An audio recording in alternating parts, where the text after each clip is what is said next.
again, you have an example of a seemingly ephemeral apparition, that seems solid enough to where this woman was actually having a conversation with it. Right. And then it leaves tracks. So, yeah, I mean, all of these things, we talked about the vocalizations last time and how Tyrrell in his apparitions book talks about this one apparition that actually yelled so loud it actually set somebody back on their heels. Now, the point that I'm making all through the book is that all of these people are talking about, this is definitely a sign that Sasquatch is present in this area.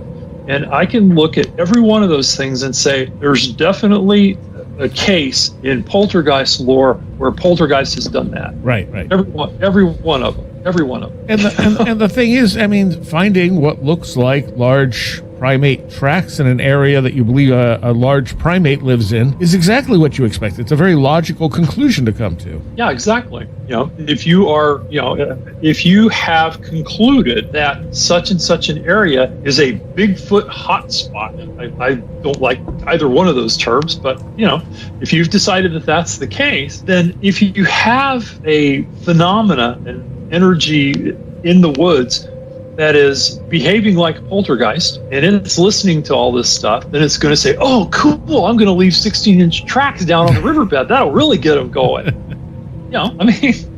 And the more detailed I can make them, the better the more they get going. And again, I'm not discounting the idea that there could be a bipedal primate out there. Yeah. Especially in some of the wilder wilderness areas. I'm okay with that. But I still think there's something mysterious going on out there in the woods too.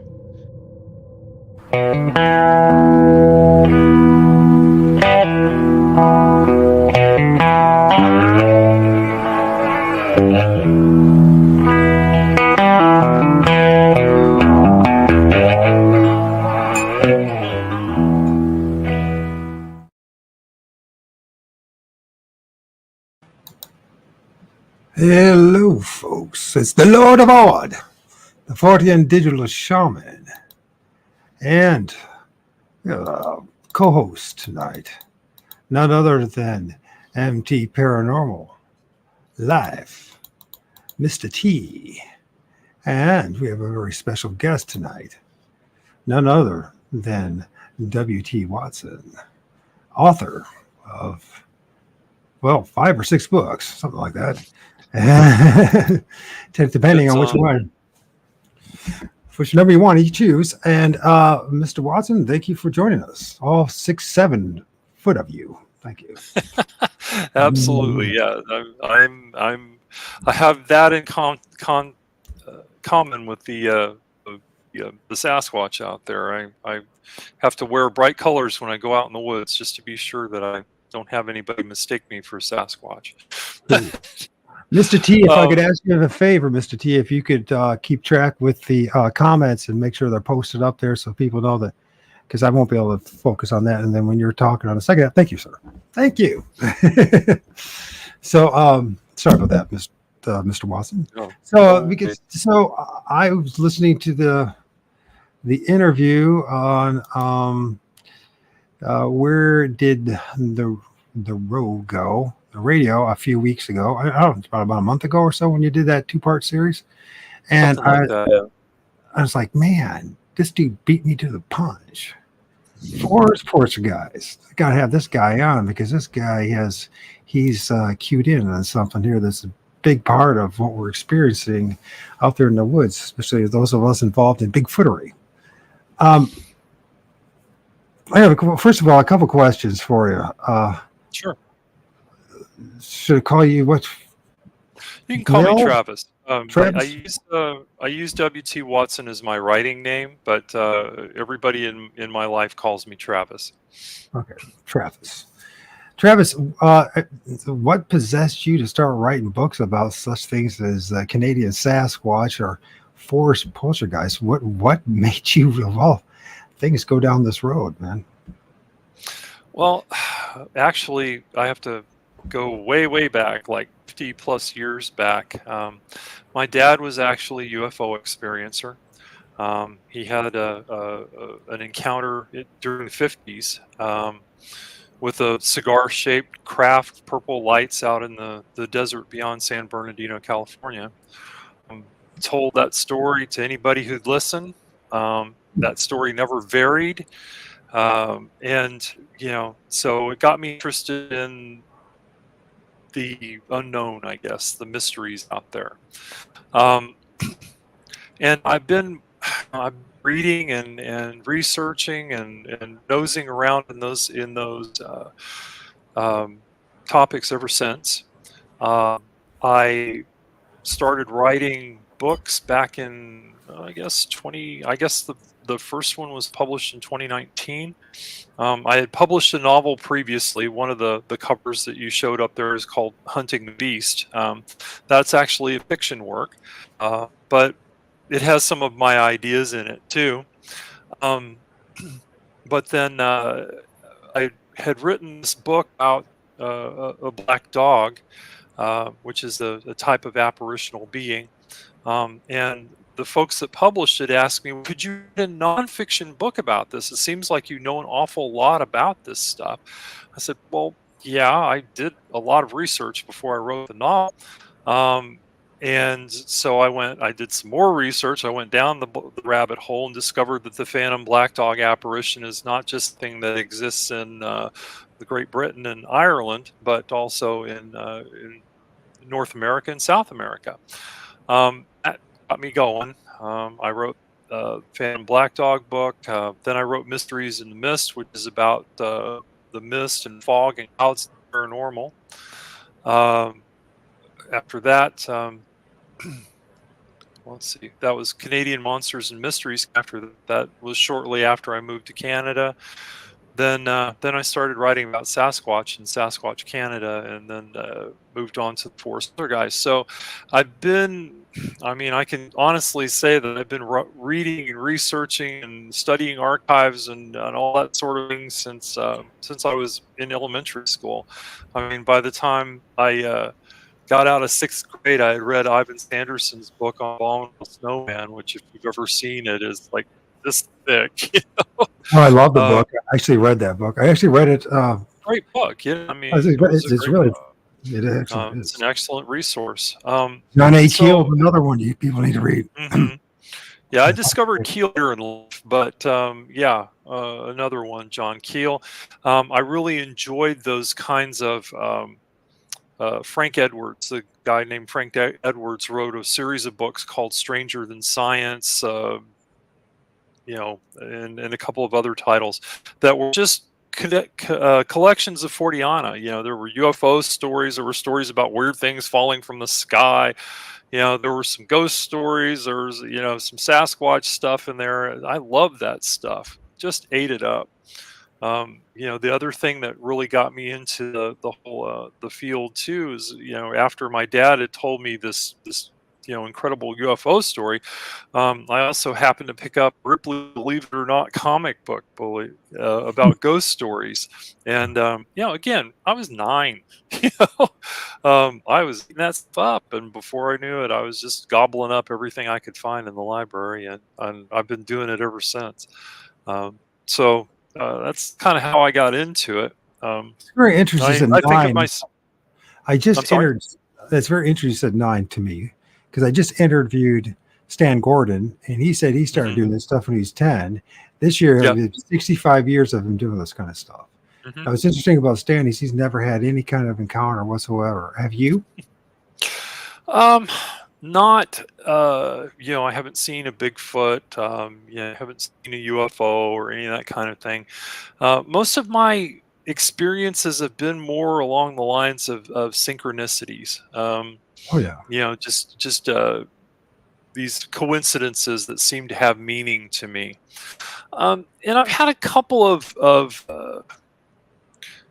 interesting things. I lived in a little house in a place called Angola, New York, which is about 45 minutes south of Buffalo. And that house was right across the road from a large state park, a 700-acre state park. And there was some interesting things going on in the forest there. One of the weird things that happened to me when I lived in that house is I am not afraid of the dark. Okay, at all. I don't have any hesitation about wandering around the woods in the dark. Well, you're 6'7" I, for one thing. That yeah, kind of helps. that helps. Yeah, but I've done a lot of night hiking and that sort of thing in my younger days. So I don't. I'm not one of those people. It's like, oh my god, it's dark. I'm not gonna. I'm not going anywhere now. But when I lived in that house, in the fall and in the spring, there were about 2 weeks where I just absolutely could not have the curtains open at night. 2 weeks. I knew something was out there. It was a very specific time period. You know, I knew something was out there and I knew it was watching me, but I had no idea. I just couldn't bear to have the curtains open at night. Rest of the year, no problem at all. We had the curtains open all the time. There was, you'd see all kinds of deer and fox and all kinds of fun stuff running around in our yard. But those 2 weeks, it was like, my wife was like, "What the hell?" I was like, I don't know, but I don't want it. I don't want anything. I don't want those curtains open. The other thing that happened to me while I was there, I had to walk down to the end of the street that I lived on to catch a bus to go to work in the morning. And I would be walking down. I was walking down the road one morning in the spring. I seem to recall it being in the spring, and there was this big old huff off in the woods. It was like I later I was describing it to my wife. I said it sounded like a dragon making exhaling out in the forest there. No idea what that was. Could have been a Sasquatch for all I know. I have no idea what it was. It's one of those things that you categorize and say, okay, that was weird. I have no idea, but it was weird. And the third thing that happened to me when I lived there is we were standing out on our back balcony one night, and there was this sound coming up the road behind us. And the only thing that I can think of, the only sound that I can think of to describe it as, if you've watched any Jurassic Park movies, the sound that the raptors make. And it was coming. It was coming up the road, and it freaked my stepson out so bad he had to go back inside. He's just like, I don't want to be out. I don't want to see if anything pops out of the woods. I don't want to know about it. Right. We didn't see anything. And I have no idea what it was. My best guess, if I had to, take a stab at it, I would have to guess it was some kind of an owl. If I was looking for a natural explanation for it. But I researched. I went on ornithological sites and I researched the different owl calls, and I couldn't find anything that sounded exactly like what we heard that night. But I had no idea what it was. And it was just one of those things that you just kind of categorize as a word and, and go on. Yeah. Now those are the experiences in this world. Day to day. Ordinary consciousness and so forth. Sometimes in meditation I'll have some other interesting experiences, but that's probably a topic for another time. Sure. So, what is your background? You mind me asking? So background as far as like mine's like environmental science, management, ecology. I have no background. What's your background? I actually have a bachelor's degree in criminal justice, believe it or not. Yeah, I believe that. Yeah, sure. I was working in security at the time that I was in college, and I thought, hey, I'll do this security administration thing, and maybe it'll get me a job. And it didn't turn out that way. I actually I ended up working in banking for commercial banking for a period of time, and then I'm currently in the insurance industry. I'm a claims examiner when I'm not writing paranormal books. So, but yeah, I have that's my bachelor's degree. and I remember. obviously, You remember the as old I've show Paratopia? Remember that? You remember that? You remember Jeremiah? vaguely, I'm pretty sure I've heard of it. Yeah. It's Jeff is no longer with us, but Jeff and Jeremy. Jeremy's been on. What's the guy's name? Sierra. What's the on the? What's the name of the guy that does the host of the show that I watch? Don't know. Where did the road go? What's his name? Soraya. Soraya. Sorry, Soraya. Sorry, I'm just like got 20 other things. But he had Jeremy on. Anyways, they interviewed a guy who was a insurance claim agent up in I think it was Canada about crop circles. To just wonder, have you ever done anything like that by chance? Looked into anything? Oh no, cattle mutilations. That's what it was. Cattle mutilations. Okay. Yeah. No, I haven't had a chance to get into that stuff. It just feel, one of the things that people are, always ask you about is, well, what about this? What about that? Blah, blah. They have their favorite weird thing that they're interested in, right? This topic is so broad that you can't possibly be an expert in everything, right? I think of myself as a Fortean, so I am interested in all of the different high strangeness out there. But you can't possibly be expert in all that stuff, I say all of us there's just so much digital, of it. I say all of us, as I call myself, a Fortean digital shaman. I think all of us are that at this point. So. kind of digital part like that, yeah. Yeah. So for those who are wondering, where's Mike and all this? Mike, the second half will be part of the show, but I want to. The first half is just be me and Mr.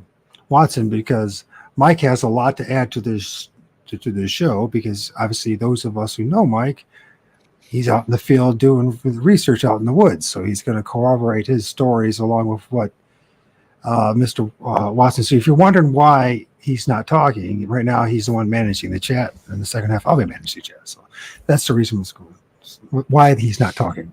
So sorry about that, Mr. Watson. I just want to make sure everybody knows what's going on. It's like, how's come Mike's not talking? So, well, the other Mike, Mr. T, he will be talking. This Mike right now is talking. The guy that most people don't really hear. Soraya was actually a big part of big impetus behind this book, because the question that he asks on where did the road go is something that I was trying to answer in this book. He said any number of times on any number of versions of where did the road go, he's asked this question. It's like, if you took all of the disturbances in the forest that people are reporting as being related to Sasquatch, and you took them and you put them in a house, you'd have a poltergeist case.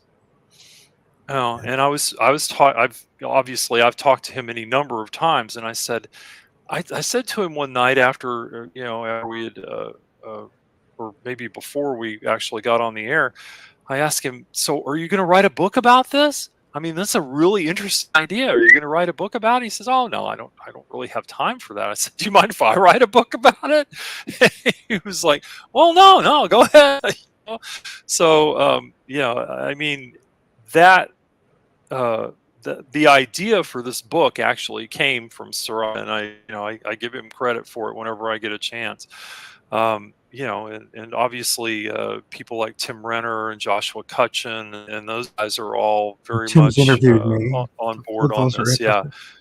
I mean, they're all very much on board with this idea that I mean, there's something more going on out there than just a large bipedal primate in the woods.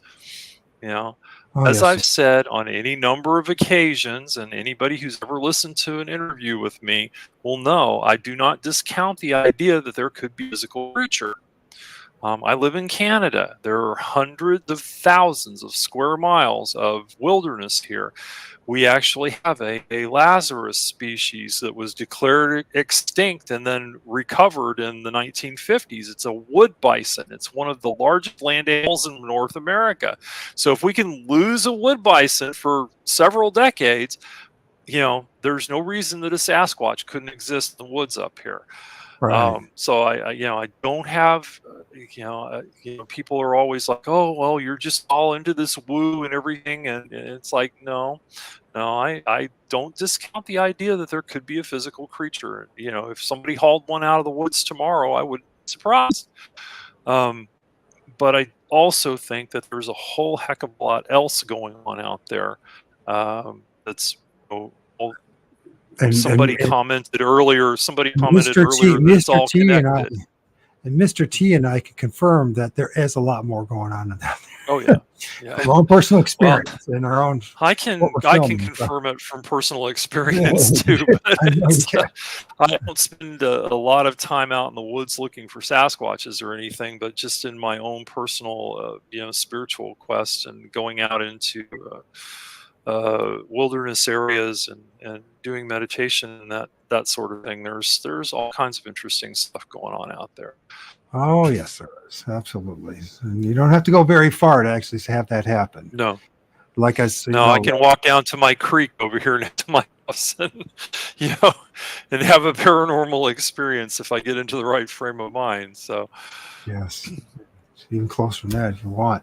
So this whole thing you listening to your interview and some stuff that's covered in your book, you talk about stuff. Well, one of the things I like is your phrase about the world hide and seek champion Sasquatch. I love that phrase because that's perfect. You yeah, also talked about strong kinetic activities when it comes to poltergeist, and we'll be talking about that too. Type A hauntings, porting manifestations. Talk about the infield case, the Black Monk case. You talk about what else? Oh, silent. I love this one. Siloing. Sasquatch siloing, yeah, what you call it. And yeah. I think that's an excellent phrase. I think we'll talk about that in a little bit. I also want to share I'm going to talk to you my personal experience with my second encounter with Sasquatch in my backyard. And you talking in the interview, you talk about make sure you know what you're dealing with. Mm-hmm. And because you could cause yourself a lot more problems. And I end up having that experience that lasted not only 3 days of living hell, but then it continued for a little longer because I had no idea what was going on. And everybody that I was talking to were even more clueless than me when what was going on. So whether in the Bigfoot community or in the religious community and all that kind of stuff. There's something interfacing between humans and poltergeists, psychokinetic activities, and smells, rock throwing, tree knocking, tree breaks, tree structures, tree nests, the silence, distortion of like time, and etc. Missing time.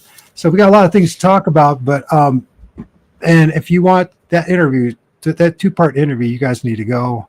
I think I left a link, and if I haven't, I'll remember to put a link with it. So to listen to that interview. But let's see, where do we go with this? So let's talk first about, because I find this fascinating, Sasquatch siloing. What do you mean by that? So when you look at Forteana in general, okay, when you look at all the high strangeness that's available out there, when you talk about Sasquatch, when you talk about UFOs, when you talk about ghosts and hauntings and those kinds of things, talk about all the other weird things like strange things falling from the sky and falls of frogs and all that kind of fun stuff. What you find a lot of times is that people get interested in one thing. Okay. For instance, Sasquatch, right? And we all know, your typical Sasquatch kind of researcher is, the guy that's up banging around in the woods and he's looking for a bipedal primate. Now, the Sasquatch researchers, I have tremendous respect for people that go out and do this stuff on a regular basis. I really do. It takes a lot of time. It takes a lot of effort. It takes me. They're invested in what they're doing. And they become very expert in that particular field. Okay, so if you talk to your Sasquatch researcher, they're going to talk about the work of John Green and Ivan Sanderson and some of the other great names in Sasquatch research, and they might talk about Ken Gerhard and all these people that have actually done research and been out in the field and done all these things and written books, and almost all of them have that idea of Sasquatch as a bipedal primate, an unknown species, basically. And they don't take into consideration anything outside of that box. Okay, you see the same kind of siloing thing happening a lot in UFO research, where a lot of the people, maybe the majority of the people in UFO research, and that seems to be changing now, but back in the UFO, a lot of the research, you find people that are, it's all nuts and bolts crafts, aliens from other galaxies or whatever, and not taking into consideration any of the folkloric considerations that people like Rock Valet, for instance, have. See the same thing with ghosts and hauntings. The people who are exploring ghosts and hauntings seem to be of the opinion that everything is like some remnant of a human being after death. And what happens is that all of these people are in silos. Okay, they're very familiar with and expert in their particular theory or thought, right? But they're not looking at the wide range of paranormal experience to see that there are things that happen in other areas of research that have direct bearing on the things that they're looking at. And the Forest Poltergeist is just a good example of this. It's just one of many examples, but it's a good example of this. You have in Sasquatch lore, what's typically referred to as a Class B encounter. In other words, people have not seen a Sasquatch, but there's been a disturbance in the forest. There's wood knocking, there's rock throwing, there are vocalizations. There's all this kind of stuff that's going on out in the woods. My thesis in the Forest Poltergeist is very clear. There's nothing that happens out in the woods in those Class B encounters that you can't explain by relating to the poltergeist research. Well, before we go any further, explain to us what a poltergeist is. Please. So poltergeist what's actually between a ghost and a Bigfoot and all that kind of stuff. What is the difference? Okay, so a poltergeist is actually a very specific set of haunting. Basically, for want of a better word, I don't particularly like the word haunting. I don't think that these energies are actually setting out for them usually to make people's lives miserable. But whatever, we'll use that word because people know what it means, right? A poltergeist is a very particular type of haunting. The word comes from the German. It means something like noisy spirit or noisy ghost. And the thing about poltergeists that sets them apart from other hauntings, where you may have some physical phenomena, but the hauntings not typically characterized by physical phenomena. It may be more voices, feelings, cold spots, that sort of thing. In this case, the poltergeist is a very physical phenomena. It is characterized by physical phenomena happening in the haunting site. So things moving, rapping on the wall, which coordinates with your wood knocks, for instance. Things flying through the air. I talk about in the Black Monk case, somebody getting in the head with a Lego. So may I interrupt a little bit real fast? Sure. You said rapping on the walls. We also find this same kind of experiences with those who claim that it's Sasquatch doing that in their houses. So yeah, exactly. But you have dozens, maybe even hundreds of examples in poltergeist lore of that particular phenomena, that particular energy pounding on walls. And it certainly is the case that you see that again in Sasquatch quote unquote Sasquatch encounters where people have something banging on the side of their trailer, their house, their cabin, whatever it is. They don't actually see it. And again, the Sasquatch researcher jumps to Sasquatch, whereas a paranormal researcher might say, "Hey, you got poltergeist in your house," you That's know. right. This is what. So the poltergeist is, a very specific set of haunting that has very physical phenomena attached to it. And we don't know. Sasquatch is typically described as a large bipedal primate that exists out in the woods. But a lot of the things that Sasquatch researchers associate with Sasquatch, the tree knocking, the stone throwing, and so forth, can also be explained, referring to the poltergeist phenomena. So there's a lot of overlap there. And this is kind of the idea of this book, and the idea that I want to get across to people is thought that we need to get outside of the silo. We need to get out of Sasquatch research is this, and UFO research is this, and so on and so forth, and look at the field in general and say, hey, there are things over here can explain things over here. And Uh-huh. look at all of these different things and say, oh wow, there's folklore that exists that talks about creatures existing in the forest, that may or may not be actual physical creatures. There's just so much stuff. There's so much information out there that's being ignored, really. I Absolutely, had there is. Yeah. I had a situation just as an example of siloing. I had a situation a while back where there was a dogman report in Pennsylvania, and I was, dogman has been, it's one of my areas of interest. I'm a big fan of the late Linda Godfrey. And so I thought, hey, I'm going to reach out to this researcher and see, what more they have about this. I emailed this guy, who I will leave unnamed. And I said, so see that you had a dogman report and da da da. And this guy writes me back and says, oh no, it wasn't a dogman, it was a Sasquatch.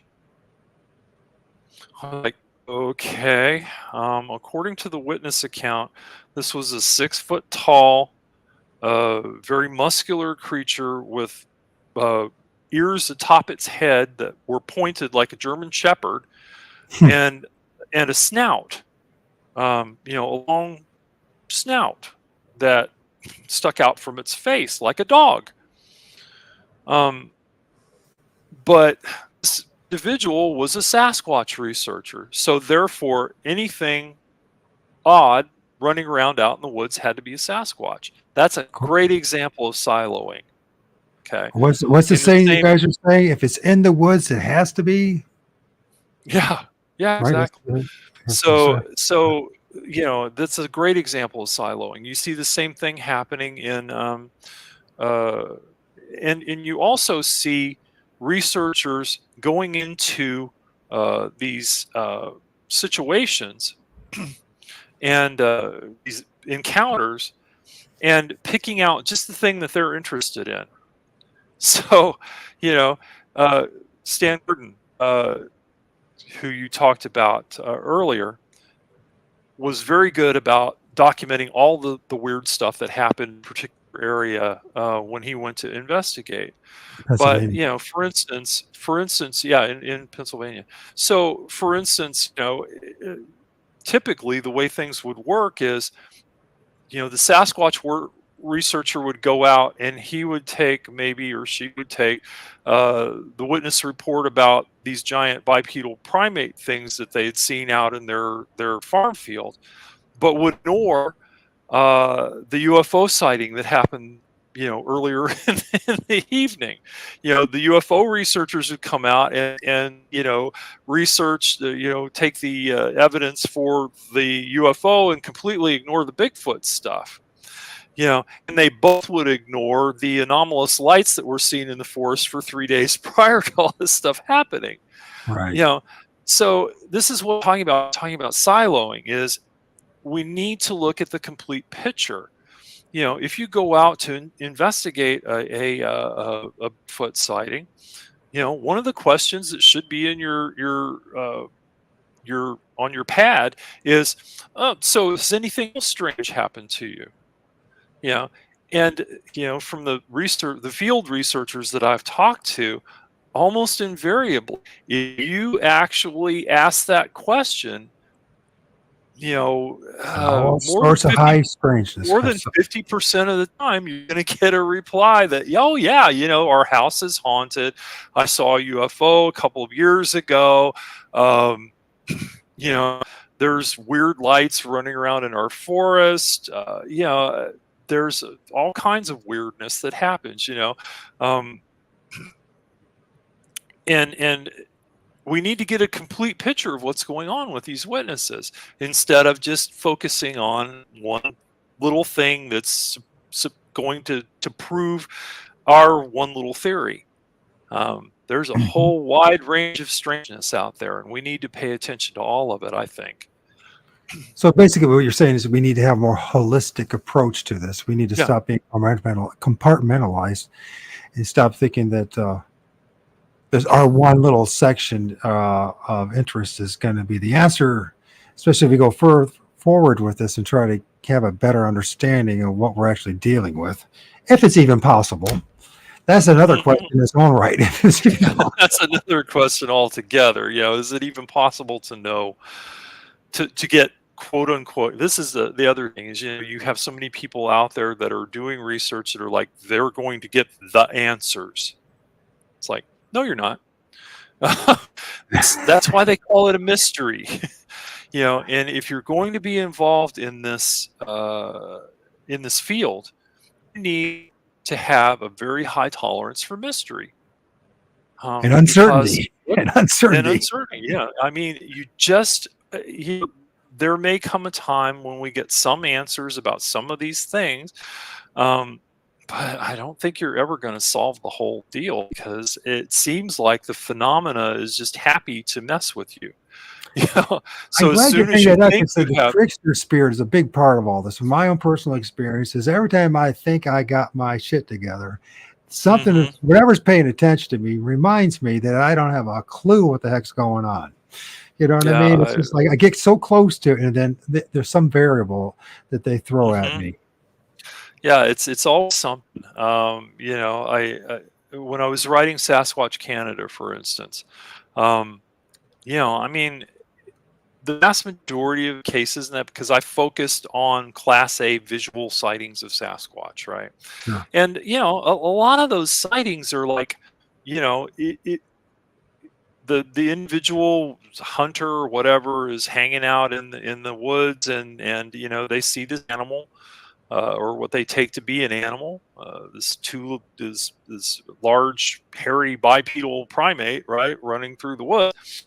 And if you substituted in bear or moose or whatever, it's very much like they just had an unusual animal sighting out in the woods. And just about the time that I would get into this mind frame, well, maybe there's just a lot of physical Sasquatches up here, I don't know. I would come across a story where, Sasquatch would be walking down the side of the road and it would suddenly become translucent and disappear. Or, the Sasquatch would be squatting next to a berry bush picking berries, and this kid would walk up on it and it would actually speak to him mind to mind. Or we can go on from there, but this is just a couple of good examples. Shape-shifting is another example. Yeah. All sorts of great. Absolutely. I didn't find any shape-shifting stories up here, but it certainly is the case. I mean, read particularly Linda Godfrey's work, some of the stuff that she in her Monsters Among Us book and stuff like that. Some of the things that she records in that book, you're just like, what? They did what? How did that happen? I swear to God, I mean, I like my first time I had an encounter, which I don't expect anybody to believe me, but I was standing next to a Crow Indian medicine man, and the two that we saw on the other side of the ravine, the one that ended up crawling up our side of the ravine and got 15 feet in front of us, it had to go through that tree. There ain't no other way, because I didn't hear any sound. I didn't hear any noise of the branches. I didn't hear anything. This is a big oak tree that was broken about 6 feet up in the air and broken and it snapped. It still had the leaves on it, right? It was just getting brown. And so you should have heard some of the rustling of the leaves, the branches, the thud of the ground if it jumped over it.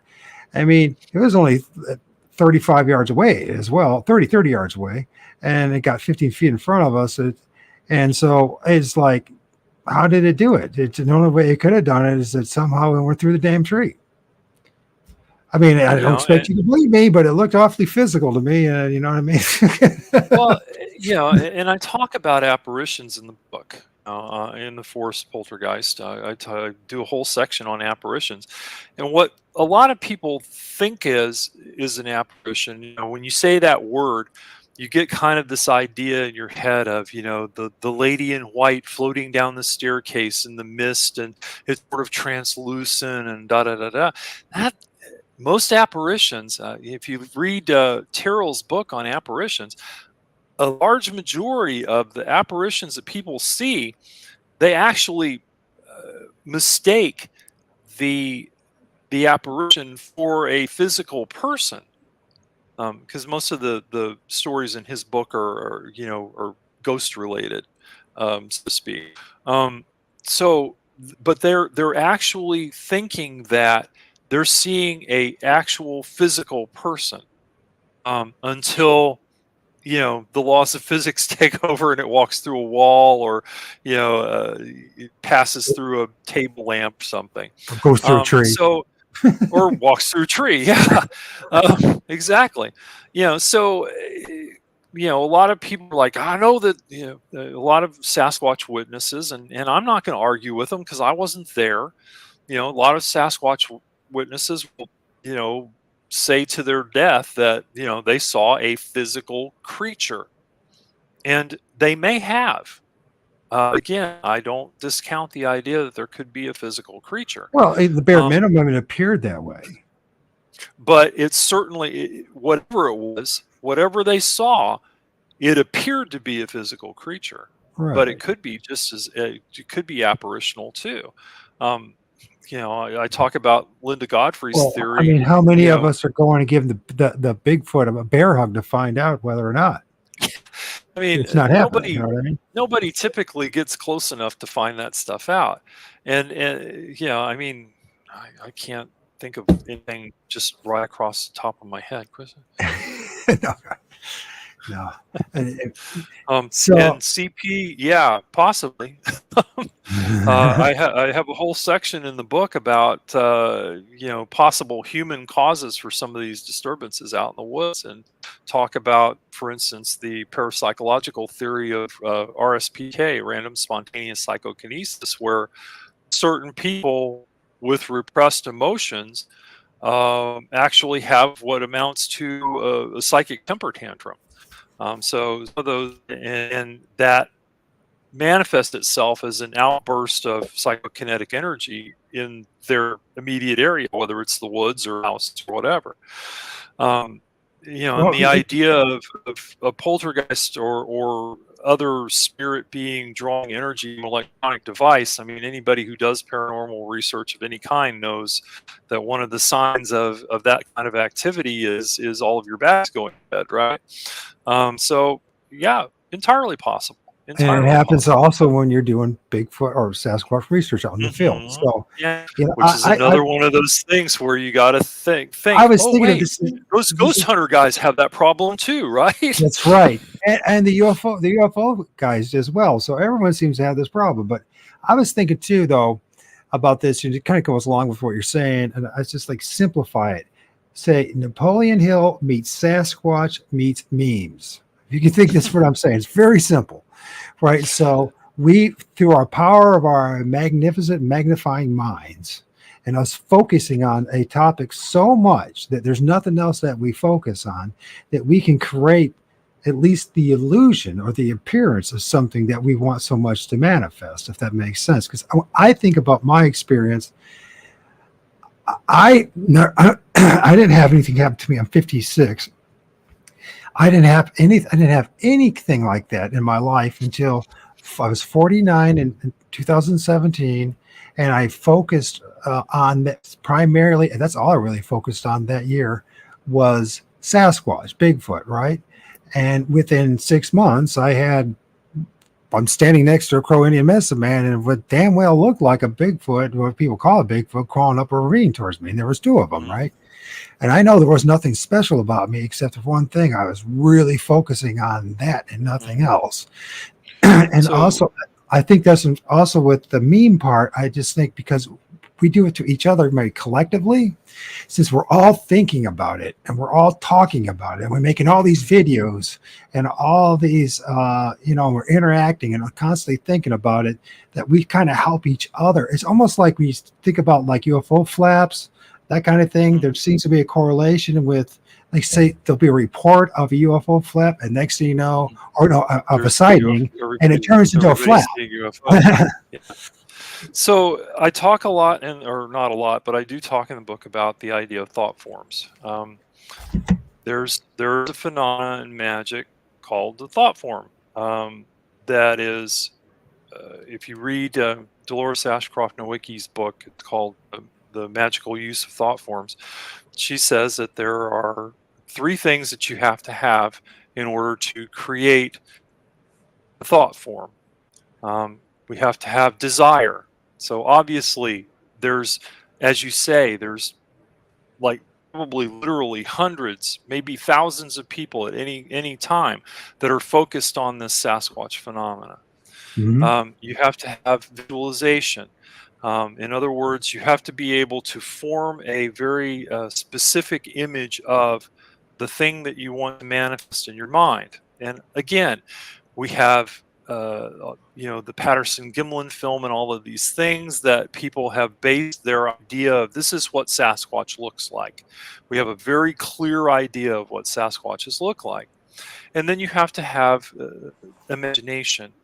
In other words, you have to give life to your visualization, something that novelists do all the time, right?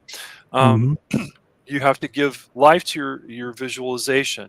So what do we have? We have people who have developed an entire story around how Sasquatch behaves, all of these different things that they're supposed to do, like tree licking and all of these other fun things that are associated with Sasquatch in the research.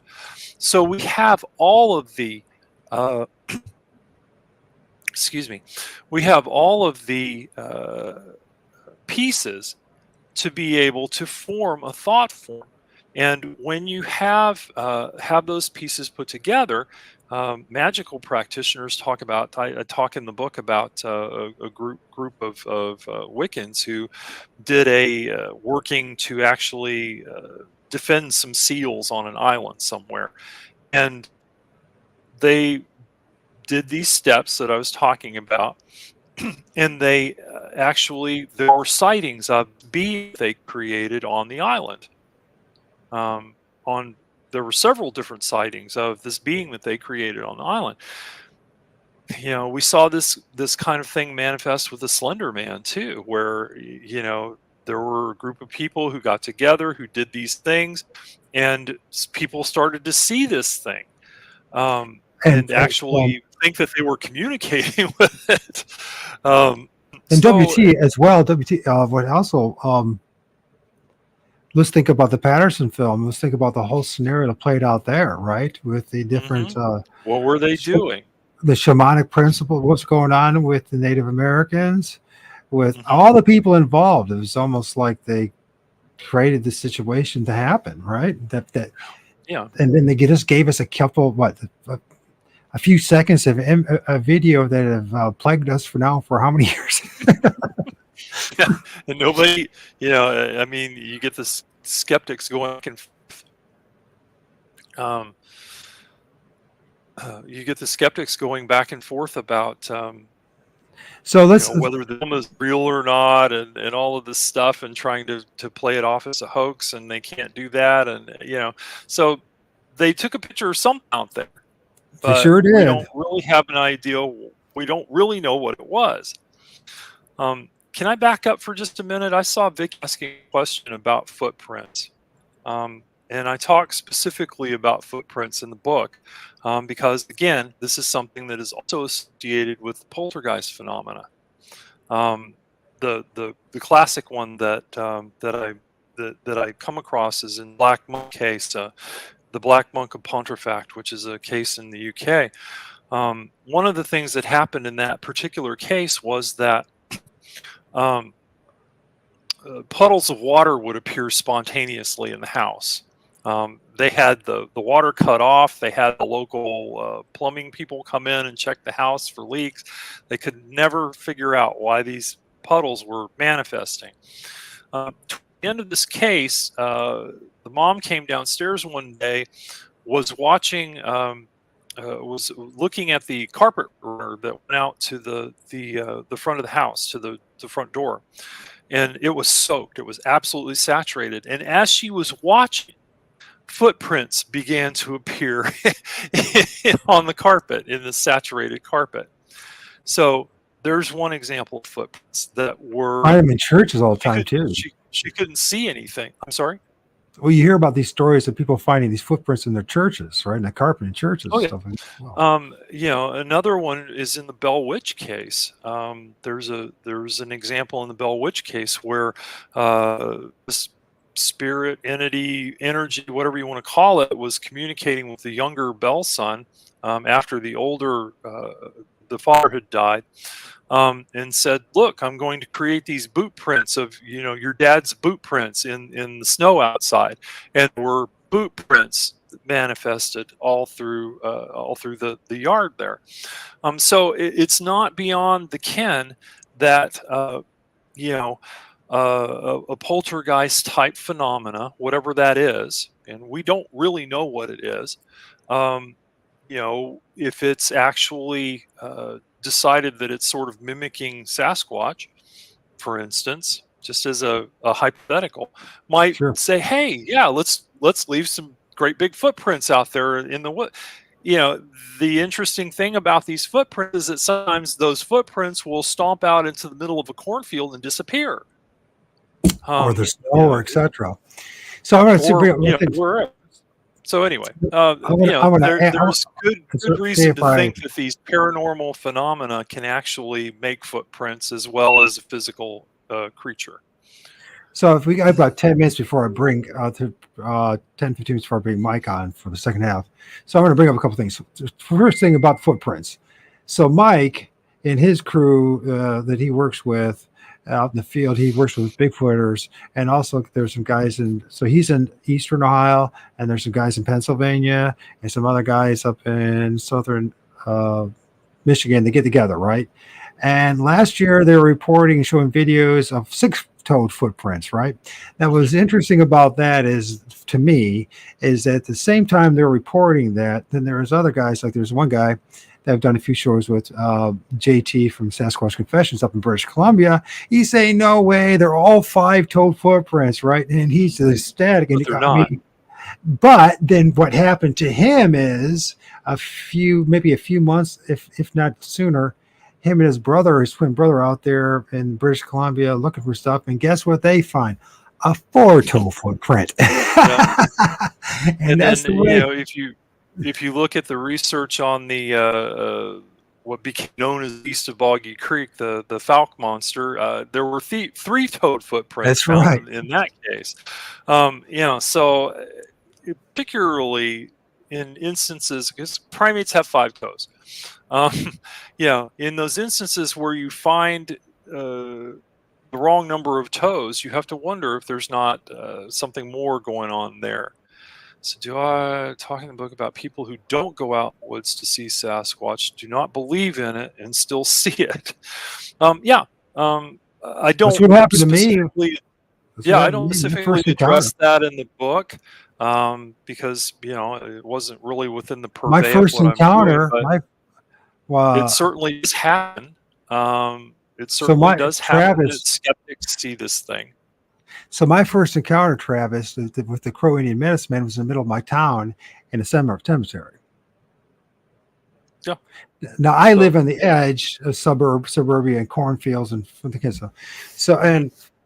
yeah, it does happen. I know it happens. It could happen to me. So there's one thing I want to talk before we cover on my end of things, because then we'll take like a 5-minute break, listen to some music, get everything set up for Mike and you to have your guys' conversation, and you let you guys roll. So the one of the things I want to bring up, because one of the things you brought up is this whole thing about make sure you know what you're dealing with. Okay. And especially when it comes to poltergeist. Now I'm going to talk about my second encounter. And then I know it's like one of those things, well, unless it's flesh and blood, they won't believe it or whatever. It doesn't matter. I know what happened to my end of things. So September, 2017, it was December the 17th to the 19th. And this time period, I was hardcore Christian, and I didn't know what else. There was nowhere else to go. There's reasons why I became hardcore Christian, but I'm no longer that person anymore. But one of the reasons was the experience that I had. But it took me a few years, about 6 years more to really figure out the stuff. But because there's no one to talk to. But at the time, and when you brought this up, it really clicked for me, and I feel it's really important. And you brought up the stories about how those who have had some of these poltergeist experiences, who just try to use their religion or God or Jesus, some kind of thing to war against these things and cause more problems. So this is my story.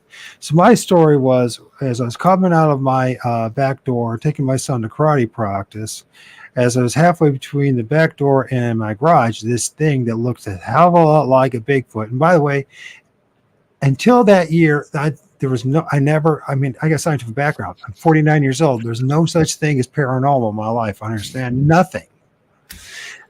This thing manifests, and it's right in front of my face, and it got even closer, about 10 feet. It looked massive. You could see the eyes, the face, the teeth, the shit-eating grin, the hair, and all that. I wasn't able to see the hands or feet, but it looked like a Bigfoot and all that. Now, my response to it, because I was talking to a lot of people who are evangelicals and that kind of, Pentecostals, and this whole thing about rebuking them in the name of Jesus and all that, right? So I had the brilliant idea of doing that, right? So I started rebuking them in the name of Jesus. How'd it work out for you? It was the next 3 days were the worst 3 days of my life. It was absolute living hell, right? So I hurry up, get in the car, take my son to karate practice, processing what just happened to me in total freaking shock. I come back to the house, dreading to come back into the driveway. And then that house and what was going on in that house, we talk about poltergeist things like all sorts of stuff, like the pictures on the wall changing to weird things happening, the noises, all sorts of huge pressure going on me physically. I mean, I could spend hours, but I don't want to spend too much time on it. Of all the weird things that happened to me.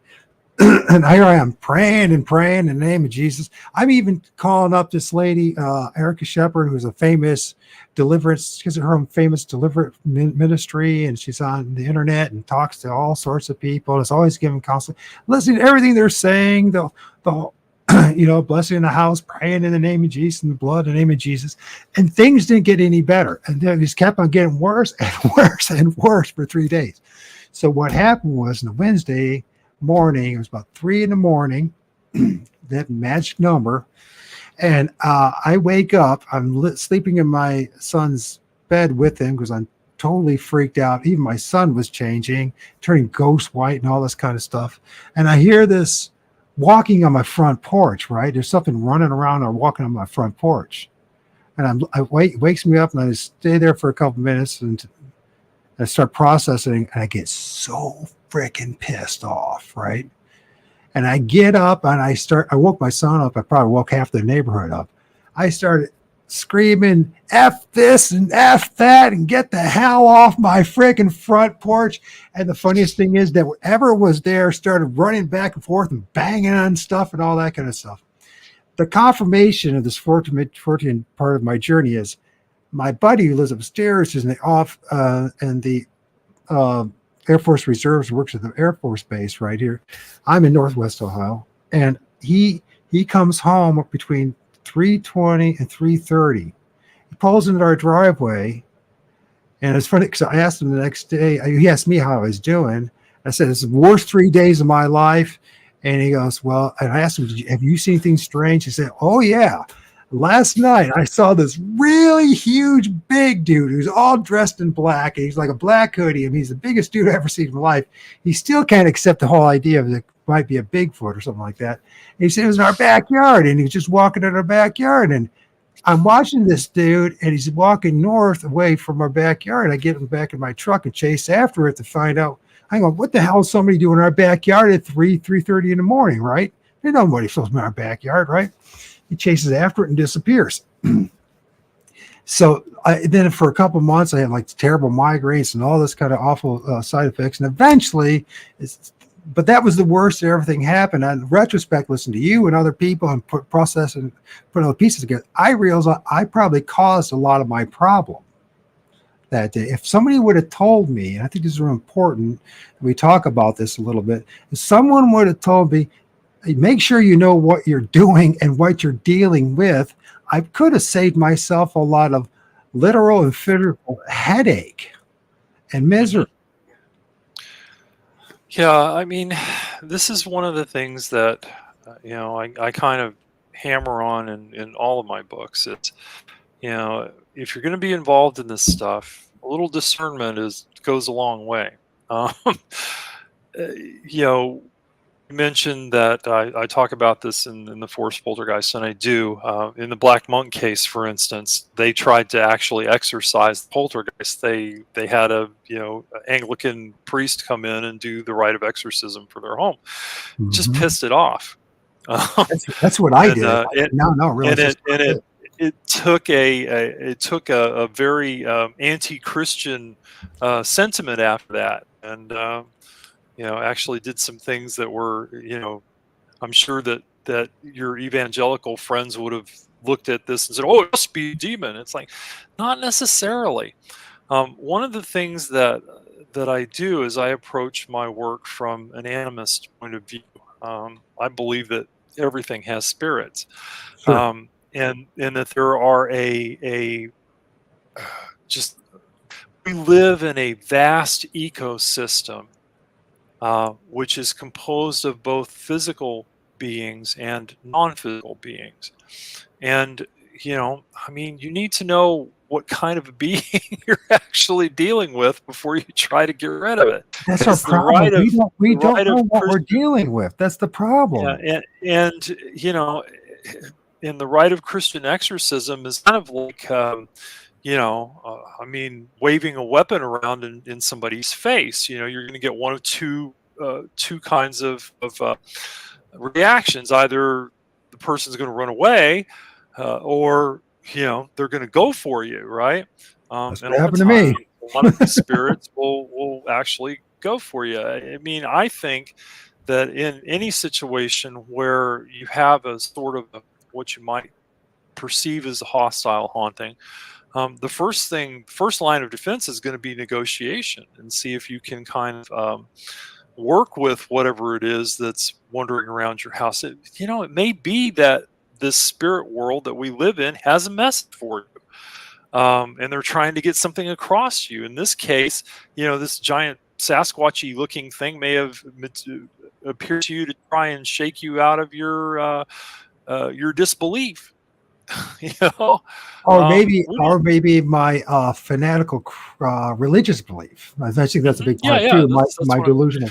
What you were saying is that you had a very skeptical kind of combination of materialist viewpoint of the spirit world, right? And sometimes the spirit world will appear to you and it was a giant contradiction, right? A giant contradiction. Someone who believes was operating in a religious system that's based on the supernatural, but not believing it.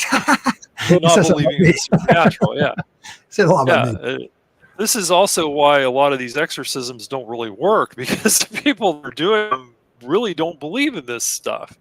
You know, they have Right. this very materialist mindset, but they work in this religious paradigm. So there's this paradox, and when you have paradox working with the spirit world, a lot of times things just don't work out the way you expect them to. Absolutely. So So but I let's mean, you let's do kind of this. learned your lesson the hard way, but Oh yeah, and it's something that needs to be borne in mind. Is it's not always the case that you need to, the power of God compels you. yeah. Is I always going to discovered work. how much power a God actually has.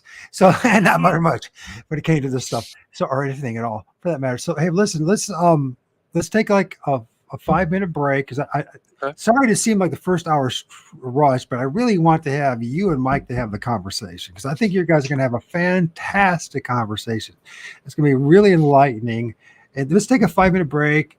Use the restroom, do whatever you got to do, everybody, and then get things set up if that's all right with you, Travis. And Yep. so I'll just play some music for 5 minutes here, get everything set up, and get back. It will be Mr. T, MP Paranormal Life, along with the author and 6'7", clever man, an animist, and very important person in our lives, and I hope you will be part of our lives periodically for the next few years, to say the least. So let's play that music, do what we got to do, and then we come back. It will be Mike. Okay, folks? And I Excellent. really appreciate everybody's patience with me. And we'll play Karma Vulture. Let's play La Morada.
Take it away, gentlemen. Oh, right. man, Mr. Chad. Well, I just want to say first, thanks, Travis, for taking the extra time, to continue absolutely. on. I really appreciate it. I really appreciate your book.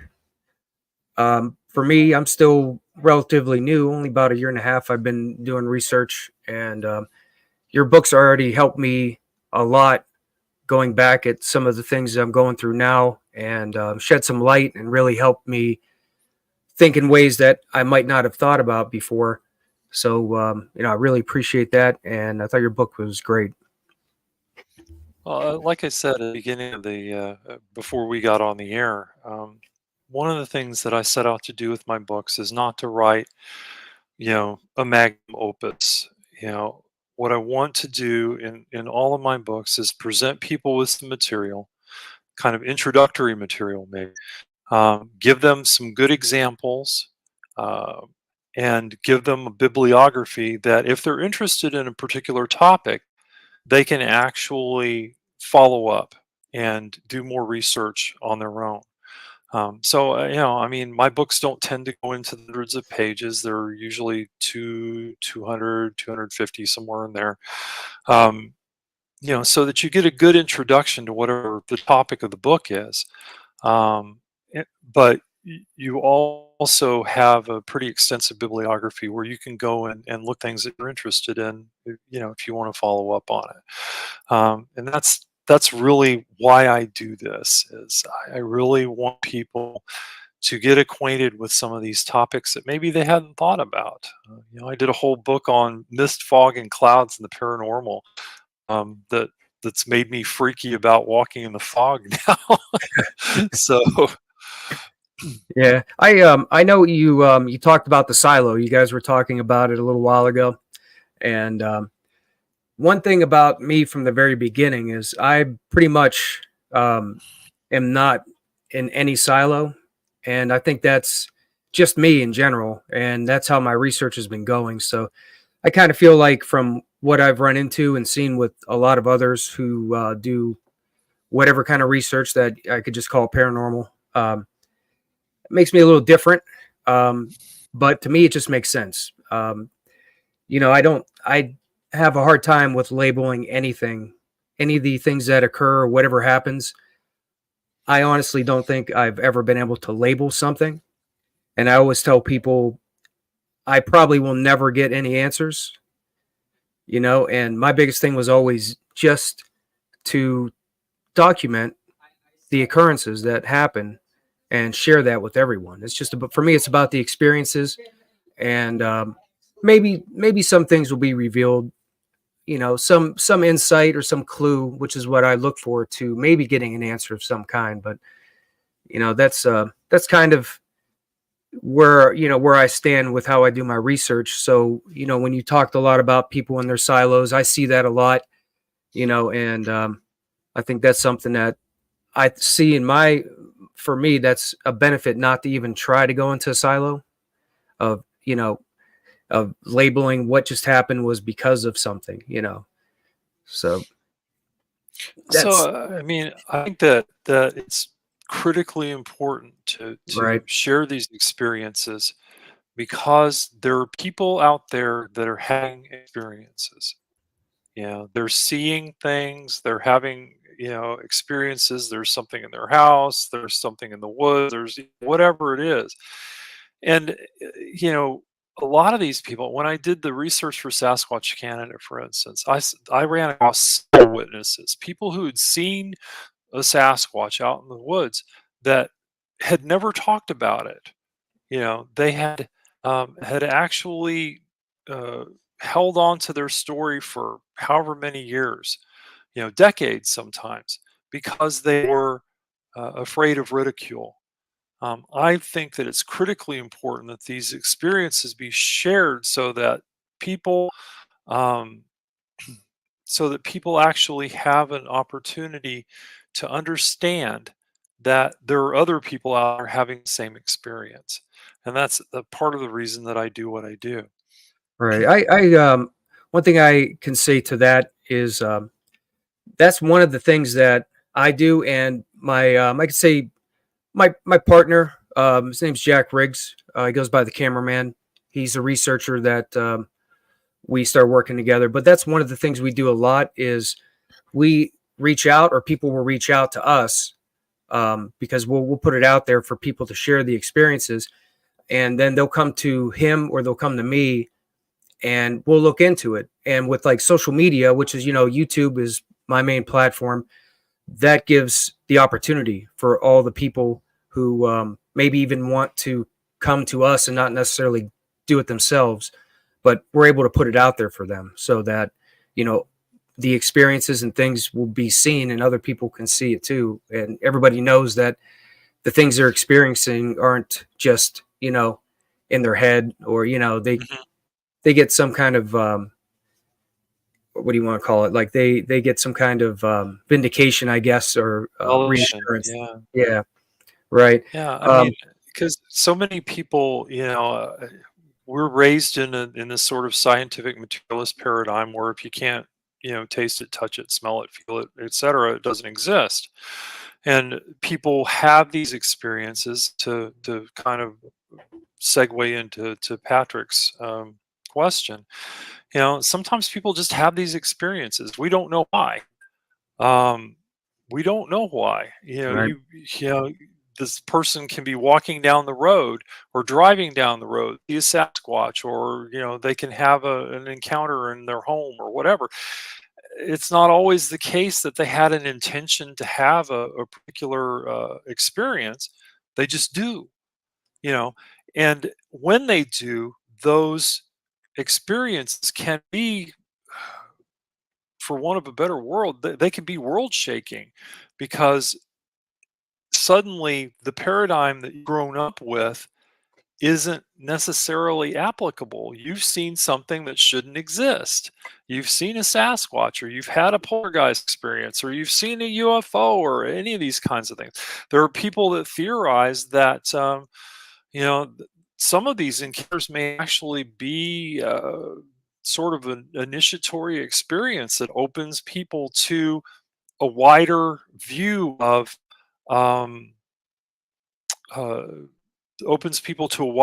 their world, and cracks them out of this kind of scientific, materialist paradigm that we grow up with.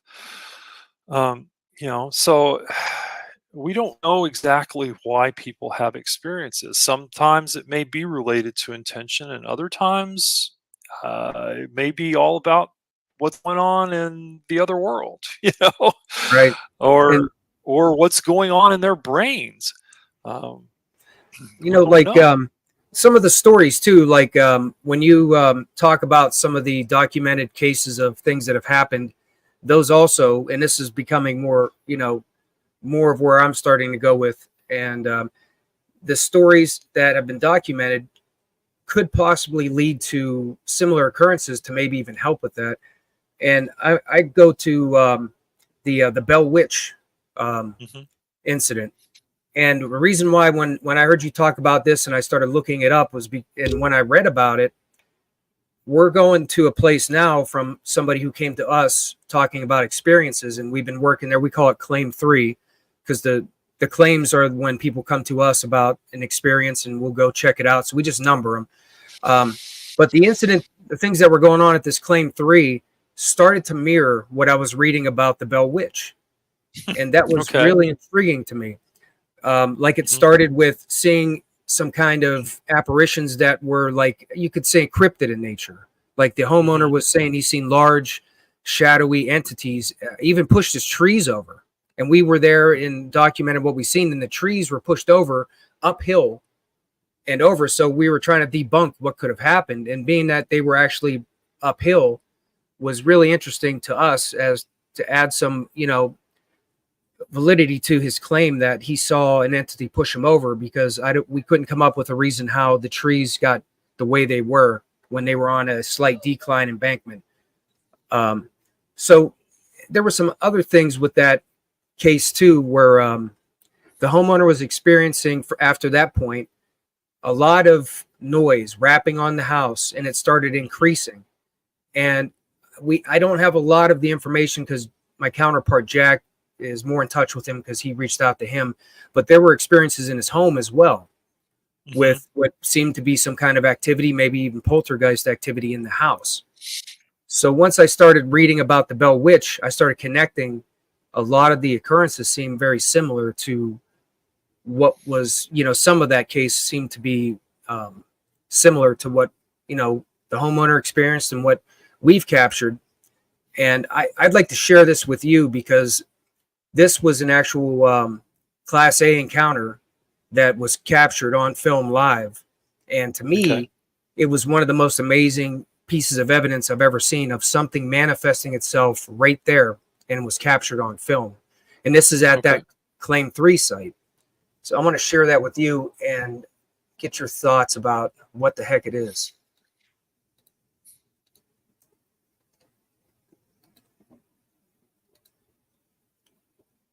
I'm gonna go full screen. How's that? Can you see it all right? Yes. All right. Here we go. Now it comes into view to the right when he pans to the right.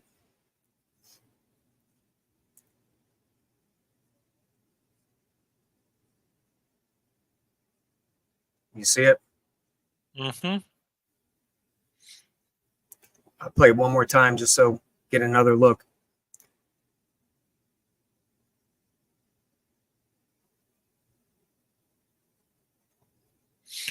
So, are we looking at infrared, or why is That the is, why that is is the a screen red red? light. That's a red light. Okay. And So it's just not to destroy your night vision. right. And it's also very good with reflecting eyes in the dark, more so than white light. Let me go ahead and get back out of this here. So, I mean, I'm not an expert on video or film or any of that kind of stuff. I'll make that disclaimer right away. So, what did you think you were seeing? Wow. I mean, I wish I my knew. view. Go ahead. Yeah, you No, I do. was gonna Yeah. say, So, I wish I knew what it was. so looking at that, it seemed to me like whatever it was that you recorded on film was sort of translucent because I could see the Right. tree through it. Right. It was. Okay. It was transparent, and it had those So sparkly effects around it. it looked like almost like orbs within it, right? Fireflies. Yeah.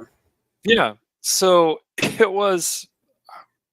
I mean, uh, I mean, I'm not really if you looking. if you want, I don't think anybody will have an answer on that. I just wanted you to see that because yeah, this is at the yeah. site where the activity at the Claim 3 happened, and that to us was just more evidence to things are going on there that we definitely don't understand.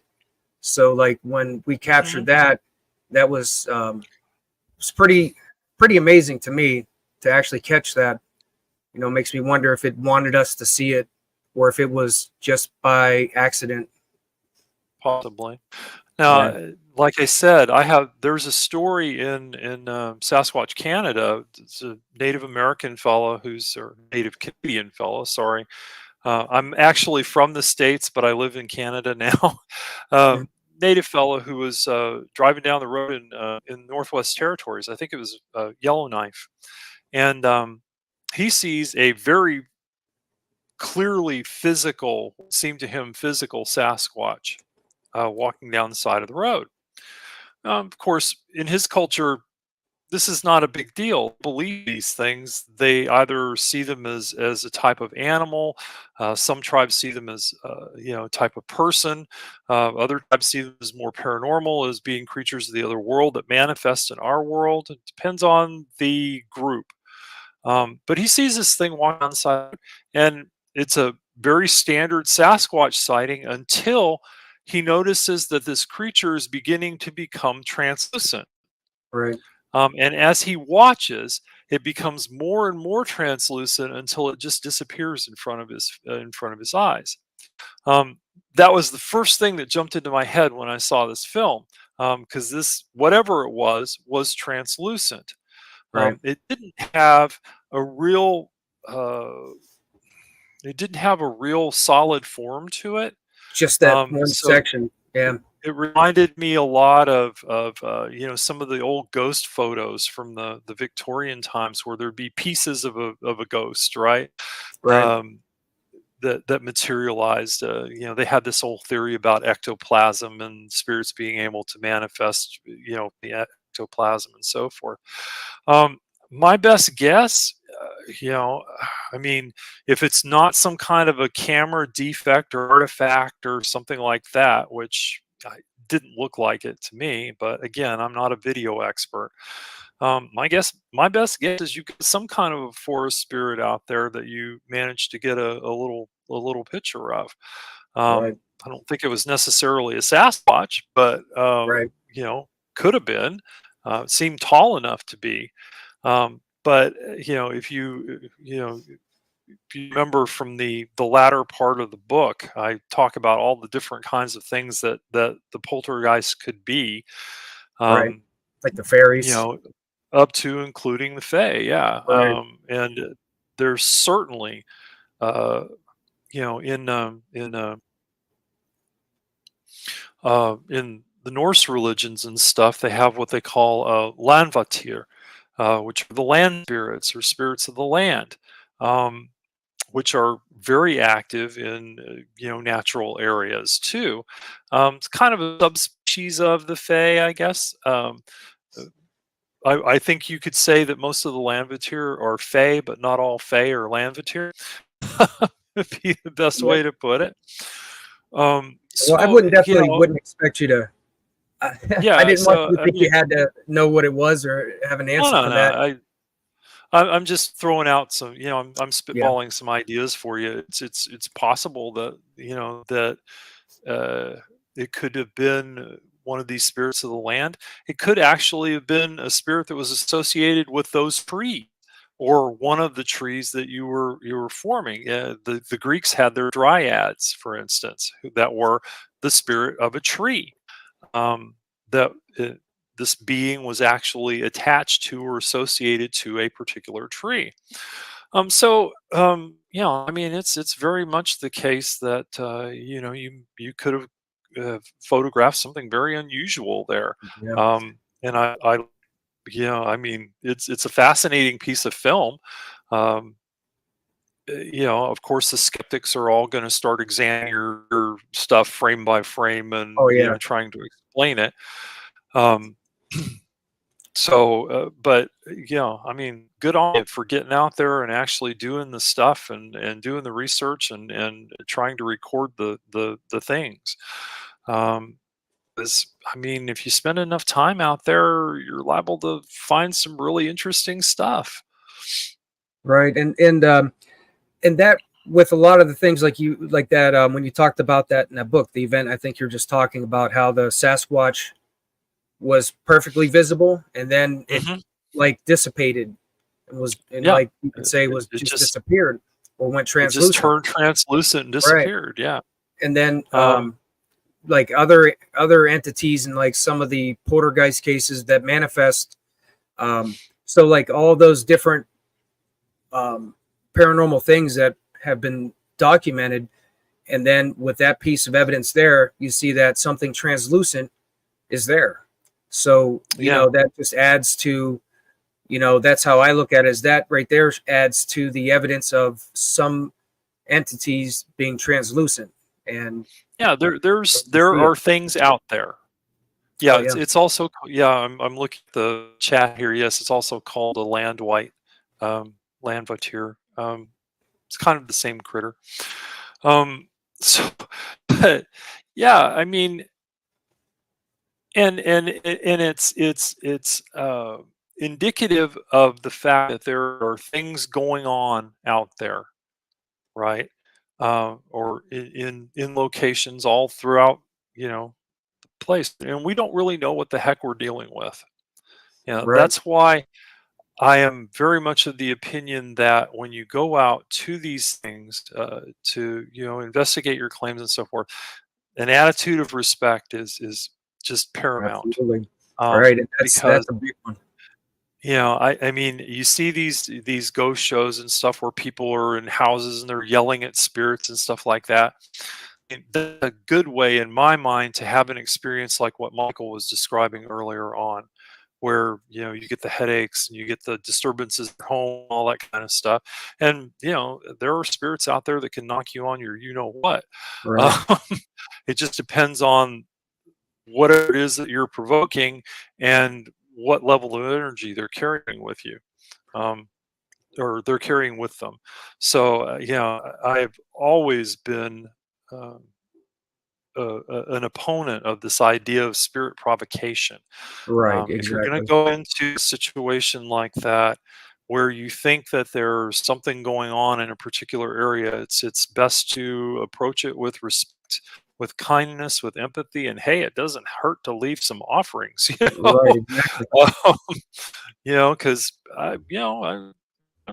there's no You reason not. It's like if you're meeting somebody new at a party, and you're at you their don't place. start. Yeah. You don't start yelling at them and telling them what an SOB they are, Right. and maybe they're beating their wife or whatever. Yeah. You try to approach them in a polite and respectful way, and you expect the same behavior in return. I think that a lot of the problem that investigators get into when they get into these more hostile things where things are pushing them or whatever is it's because they're not being respectful of what it is that they're investigating. Right. Because they think that the only way that they're going to get evidence is if they provoke something, and that's just not true. um, Right. I know of a fella who is actually an it's not called ordained. Is an initiated priest in Vodun, which is the Haitian spirit religion, um, who does offerings to the ancestors before he does investigations, and frequently gets EVPs and things. With the spirits, they see that he's respectful. They see that he acknowledges their existence. He's not trying to pretend that they don't exist, and they leave messages for him and Well, stuff. I get that So too. I get that quite a bit. Like, yeah, because one of the things that when I started, I was lucky to have a good mentor that started me, helping me understand how to approach, how to react, especially around native burials, which there are quite a few around oh, here. oh yeah. Her name's Ramona, and she's always Hmm. been like my guide that started me and helping me stay on the right track, which it worked just because of my nature. It was like second nature to me. And I've always been, wherever I go, especially claim 3 or anywhere, I don't necessarily I look at claim 3 a little differently, but not that much differently. Wherever I go, I always make an offering. And my most important thing is when I get there is to vocalize my intent, show and announce my respect to the land and to Mother Nature. I offer tobacco, and that's how I always start, because I Hmm. want to make sure my intent is known, which I have a feeling that all of our intents, whoever's with me, wherever we go, of anybody, I think whatever you're dealing with has a higher sense of being able to probably know your intent and your feelings. Like we talk about poltergeist off your Hmm. feelings. Seems Yeah, like and that's kind I of known. suspect. Yeah, and I suspect that the reason that you're able to capture things like this piece of video that you just showed us is because you do that. Right. I wish that all paranormal investigators would follow that model. Right. If you, I mean, if you are willing to um, approach these investigations with respect, then you're much more likely to get that respect back from whatever it is that you're investigating. And if you don't, then that's part of your discernment process. Helps to show that whatever it is that you're dealing with may not be resonant with you. I always hesitate to call things evil, because I think evil is a very Mhm. relative term, but there are Right. certainly spirit beings that do not resonate well with human beings. Right. Yeah, Um, I've and experienced this. it's a disharmony, right? So, and if you have that experience, then there are other things that probably your mentor could teach you to deal with those kinds of beings. Um, so, but yeah, I mean, I wish everybody would do this. I get so tired of seeing this whole thing of people go into a haunting situation, and they're wearing their tight black t-shirts or whatever, and they're all being macho and yelling at spirits, and and then they get some kind of a semi-hostile response. Somebody gets scratched or whatever, and suddenly it's a demon. Right. um, First of all, these guys don't know what the hell a demon is, um, actually. And secondly, you know, if it actually were a demon, they'd be in a whole lot more trouble than they actually were in, because that particular type of spirit is extremely powerful, and is capable of put hurt on you if you're if you're open to it. Fortunately, you know, they're not common, and they're not. Um, their power over you is limited in that you have to be open to them in some way, shape, or form. So it's that's a whole other topic Right. of conversation. But I so wish that more people would adopt the kind of model that you're talking about, because I really think if you're looking to communicate with spirits, or you're looking for even cryptozoology stuff, I would love to see somebody do a Les Stroud type Bigfoot thing, um, where somebody goes out, they're alone in the wilderness, they're quiet, but they adapt your kind of approach to Sasquatch. They'll make offerings, and they'll do this kind of thing, and see what kind of things manifest around them during the course of their exploration, if they're willing to stay out there for a while.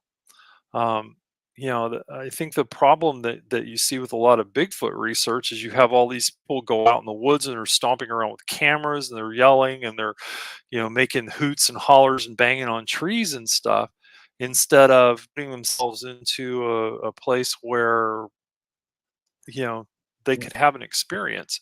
Right. Um, That's like yeah, what I was doing today. I revisit a lot of the places like the swamp. We call it the swamp. That's probably that was our first claim.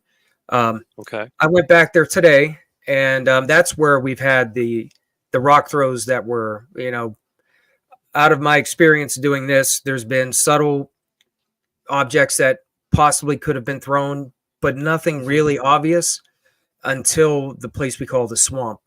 And two occasions there was considerable size rock that was thrown with a lot of velocity that hit the tree, Yeah. and those are documented on my videos. I've captured those, Did and they Did you hit the see an tree. actual Sasquatch do that? Right, exactly. No, that's why I was a class B. Yeah. This is, and to me, I I was never really like right on the bat, like going, "Oh, that was a Sasquatch." I already like knew. I just had a feeling. I'm like, no, I didn't eliminate that. That was a possibility. Just like I Hmm. say, I'm not really in any certain train of thought where whatever happens, I have, like I'm sure what it is. But it didn't seem, well, I don't know. That might be a little judgmental, but I didn't think that it would be a Sasquatch. I just Hmm. it just seemed more like the incidents in like some of the poltergeist cases Yeah, where some unknown exactly. force does it, and that was Well, I my talk. feeling from it. Sorry. Yeah, I talk about that in in the stone throwing section of the book. Right. Guy Lyon Playfair, who documented the Enfield poltergeist case. Toward the end of the book, he's talking about classic signs of a poltergeist, and one of the classic signs of a poltergeist is stone throwing, Yeah, it or happens a lot. throwing of other objects. He talks about a case in Brazil where uh, they were having poltergeist out in this home. Um, as often happens with poltergeists, it's centered around a particular person. In this case, a young 12-year-old girl. I think she was 12. Um, Again, there's another case where they tried to exorcise this girl, to get rid of this phenomena, and it just got worse. So the local spiritist neighbor was a type of spiritualism that is indigenous to Brazil. Offered to take this young lady in and took her into his home. During the course of the time that she was there, um, they counted over 200 stones Right. I remember that bounced one. off the Mhm. ceiling or the roof of this person's home.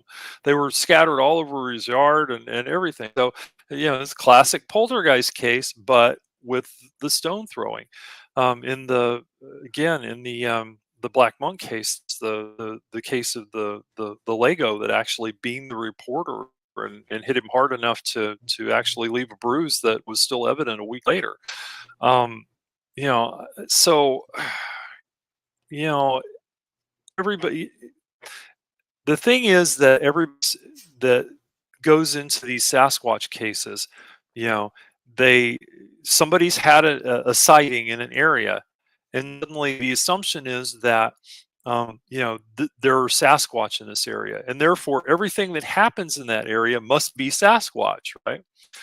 So your tree knocks, um, your stone throwing, the alterations of the environment where the trees tied together and all those kinds of things, all of which could be just as easily assigned to a poltergeist phenomena, get assigned to Sasquatch because somebody saw a Sasquatch in that particular area.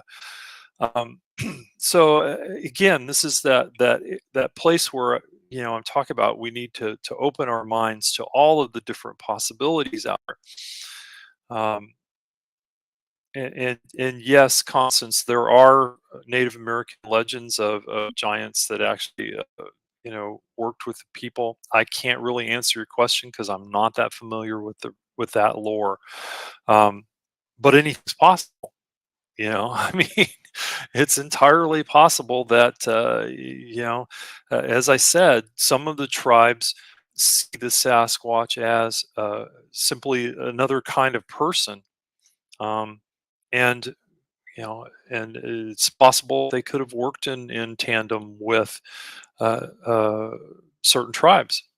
In other tribes, the Sasquatch is a monster that eats people. In other tribes, it's a being that comes from the other world and manifests itself physically while it's here, and then goes back to where it came from. Um, you know, the lore is inconsistent of these creatures, and that's why I think that you know we need to look at all the possibilities from there actually being a physical creature to the more paranormal explanations. I think we need to leave our mind open to all that stuff. One of the things too that always made me think that whatever's leaving the footprints might not be a primal bipedal animal walking around is that the times that we've experienced footprints, um, it's like we'll find one, two, or three, and more times than none, good prints, and they'll lead to like a tree. Hmm. And this has been pretty consistent. Like we found like one or two, and they like lead to a tree, and then that's all there is. There's just like one or two prints, and that's been pretty consistent. And they were pretty good, solid prints. Like they had toes, and I was always like, okay, if something's out here walking and walking, why is there just a few prints Hmm. and not like a track? So that kind of Yeah. always made me wonder to whatever's making them might not necessarily be in a physical form that's out here walking and walking and walking. It's something that somehow seems to come and go or change or something to that effect. And from the prints I found, that seems to be, what makes me kind of draw that conclusion or something like that. And Yeah. So, yeah, exactly. And while there are examples of trackways, right, actual, fairly I was going to long show you one distance of those too. tracks, fairly long distance series of tracks. Um, it's so often the case that the researcher will be out in the woods and they'll find one track Why is that? If you know anything about tracking, you know, Right. it may be that the surrounding strata is not conducive to tracks.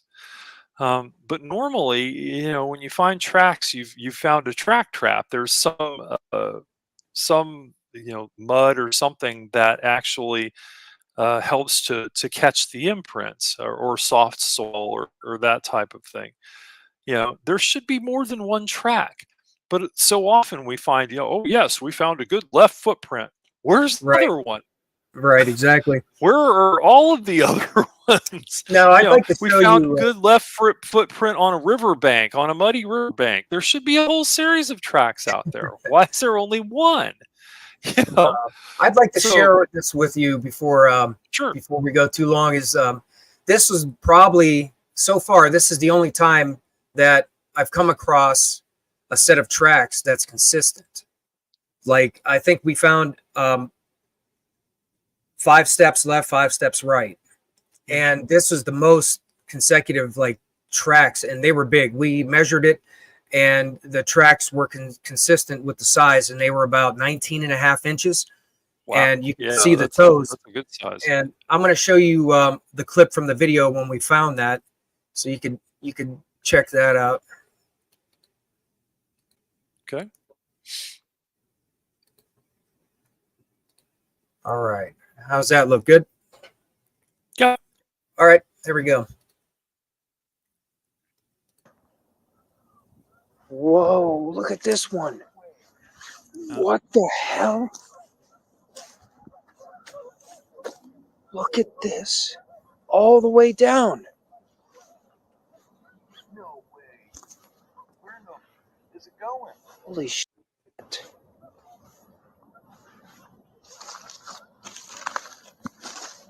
No way. You could see our prints.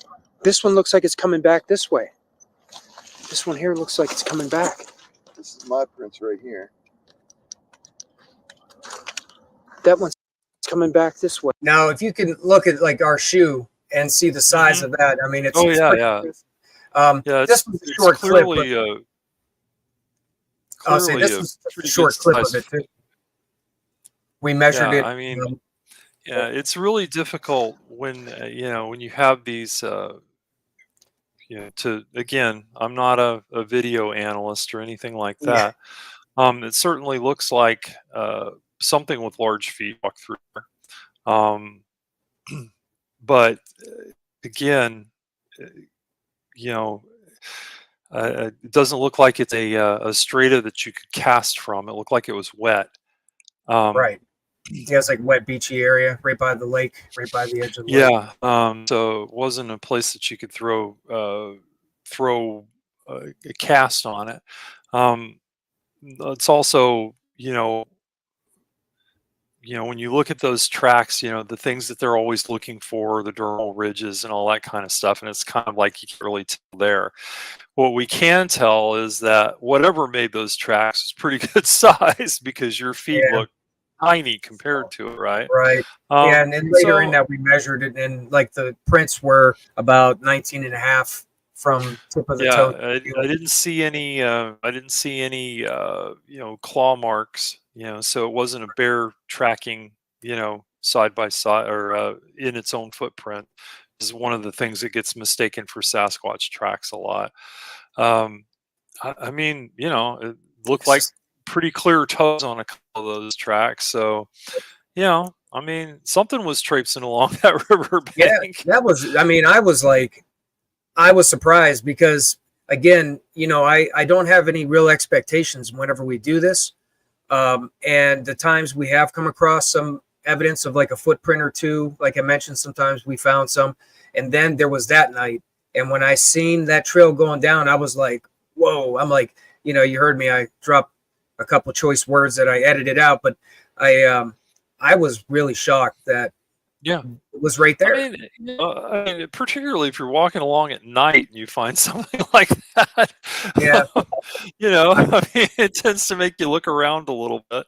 I've been out in the Arizona wilderness at night, haven't run across any tracks or anything. I can tell you that some areas of Arizona, I was in the Superstition Mountains at the time.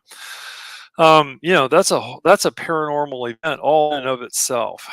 That place is just loaded with, you know, uh, the native Apache people in that area saw the Superstitions as the home of their thunder gods, and there are places that you can go, where you walk into side canyons and so forth, where you're just like, I maybe should not be here. I'm gonna back out of here and go somewhere else. I've spent the night out in those mountains, and it can be pretty spooky. So if I were wandering along, and found those big old tracks, I would be like, okay, either somebody's messing with me, or there's something else out here besides me, and I'm not quite sure what it is. Right. Again, I applaud you for having the gumption to go out and look at this stuff. It's Well, it's well, it's thanks. Thank you for that. it's tough, I mean, it's tough to find the time. It's tough to find the money. It's tough to, your family and so forth can be less than supportive in some cases, and um, it shows a lot of commitment and interest to be able to go out and do this kind of stuff. You know, So again, I applaud your efforts there, and the stuff that I've seen. Again, I can't be. There's no way that you can be sure that somebody wasn't messing with you. I mean, it's always um, possible. I always keep it's those always a thoughts in my head too, possibility. right? There's always the possibility of a hoax. Um, but it might not have been. Um, and all of that stuff, in my mind, you can look at all this stuff and everybody can say, oh, fake, fake, fake, it's just fake. But you get so much of this stuff piling up on top of itself, and then you have all of these witnesses out here who claim to have seen something. You have all of these class B experiencers who have clearly had something happen to them in the woods that sometimes actually driven them out of the woods. Uh, you know, Eventually you have to look at this stuff and you have to say, if we were presenting this in a court of law, a jury would probably, find that there was something going on out there. Now, Right. what it is, we don't know. What it Exactly. is, we don't know. We just don't know. And that's the other thing that kind of irritates me about the whole Sasquatch reason. You have all these people walking around acting like they know what Sasquatch is, and they Right. So don't. many of them. Right. They really Uh, don't. and I mean, they've settled into this idea that they're looking for a bipedal primate, and that's all there is, and they that's ignore all the evidence to the contrary. right. you That's their know, silo they're in, right? That's the silo they're that's the stuck in. silo. Yeah. And for me, I've always been fascinated by the voices that I've captured, and that's pretty much always been my main focus is listening and seeing, because that's been consistent with my research, and that's kind of my main focus. But in the process of doing that's when I've come across things that I can't explain that I've hmm seen, and then that's led me down like the rabbit holes that most people who have interest, whether they research it or whether they study it, they go down those as well. But I have a device. It's called a NecroMeter, and it's a communication device that was designed, but it's very unique. There's a speech mode on it, and the speech mode basically it's a database of letters and like groups of letters, and it can be manipulated. And what you end up getting is messages that get put together in a series, like the letters get put together and can produce messages. And there's a guy named Stephen Huff from Huff Paranormal. I watched him and I learned about what the device really does. And then I'm like, well, this seems like this could be good evidence, because there's no junk. There's none of these databases like some that are preset messages or words. So you don't know if you're getting an authentic message or if it's just recycling random messages. hmm So I started trying it out. And what I found ended up blowing my mind. Like I get messages that say things that it's, you know, and he even says it's impossible to put together messages in that kind of a database and say a sentence and say words, because the database is made to just out of just letters.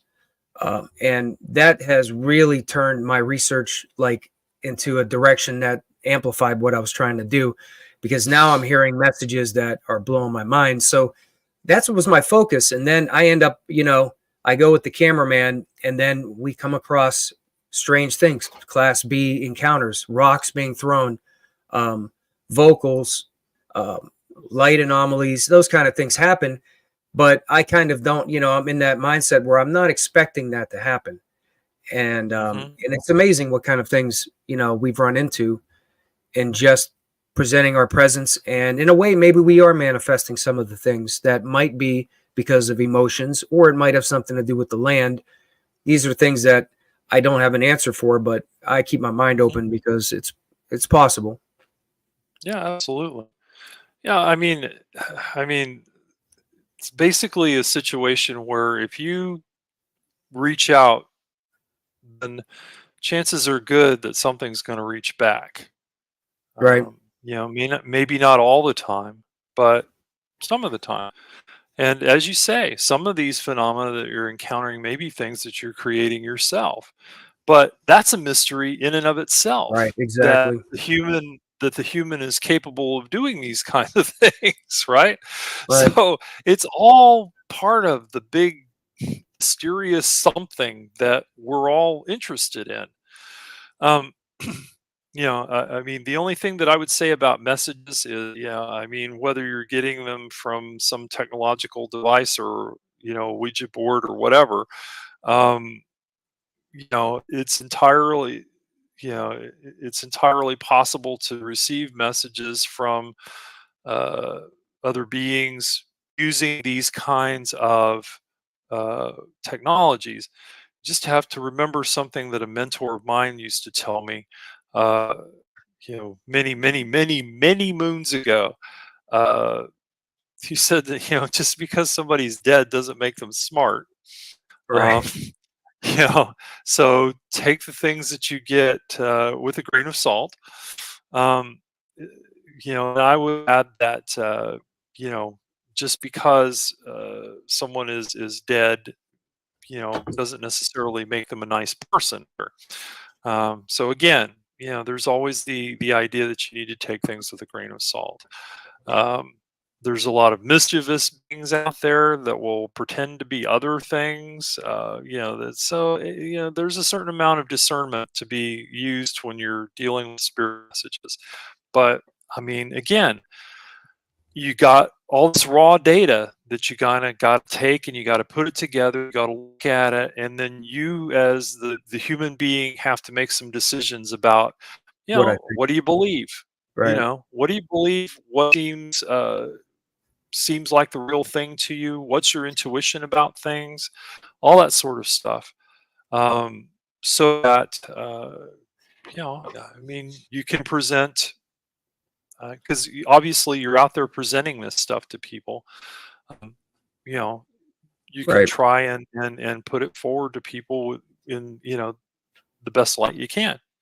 You know, and Right. say, hey, I don't really know what this is. This is kind of Right. what I Exactly. think. You know, here we What they go. see is You what know, they what do you get. guys think? Right. That's You how it know, what do goes. you I guys mean, think?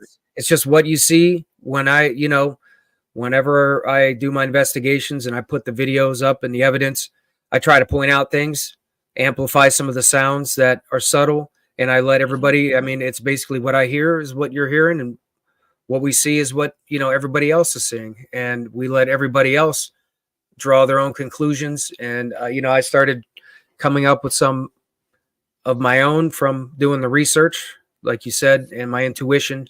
And, you know, I've got some opinions about the voices. I don't necessarily, I'm not under the opinion that they're always voices coming from people who have passed on. I think Mhm. it's possible that a collective consciousness could be something that might be connected. And I draw that conclusion because it seems like the voice, the messages I get are, they don't make sense. Like they're just Mhm. residual, or it almost seems like they're people's thoughts. It's very Yeah. strange, some of the things that are said. But that's just very interesting. This whole thing is very interesting to me, and that's why I keep doing it. It's always about the curiosity, and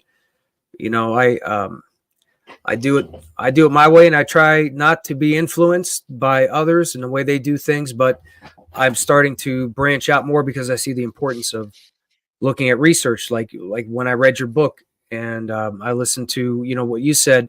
It just makes me realize more that I do need to expand my research out, because I've already put together some things I would have missed if I hadn't gotten some of the information like you put out. Well, like I said, I've been reading this topic for decades. Yeah. There's always more stuff to learn. I don't pretend to be an expert. I have my opinions about things just like everybody else does, but I think my opinions are pretty well informed. Like I said, I've been reading in this topic. I've been researching this topic for decades, and not just Sasquatch or not just UFOs or not. I've been, like the whole schmear has been interesting to me. So I'm always happy to see other people doing that kind of stuff. If you haven't read the work of people like John Keel yet, definitely recommend him. All right. He's got some really, really super interesting ideas. You may agree with some, you may agree with none, but it's always nice to have that indication. If you're interested in the UFO topic at all, particularly Jacques Vallée is a guy that you really need to take a look at too. And then, of course, as Mike would say, there's always Joshua Cutchin, who will, tell you about all kinds of different things that you didn't know about, and make you interested in them. And turn you into an English major as well. Well, that too, yeah.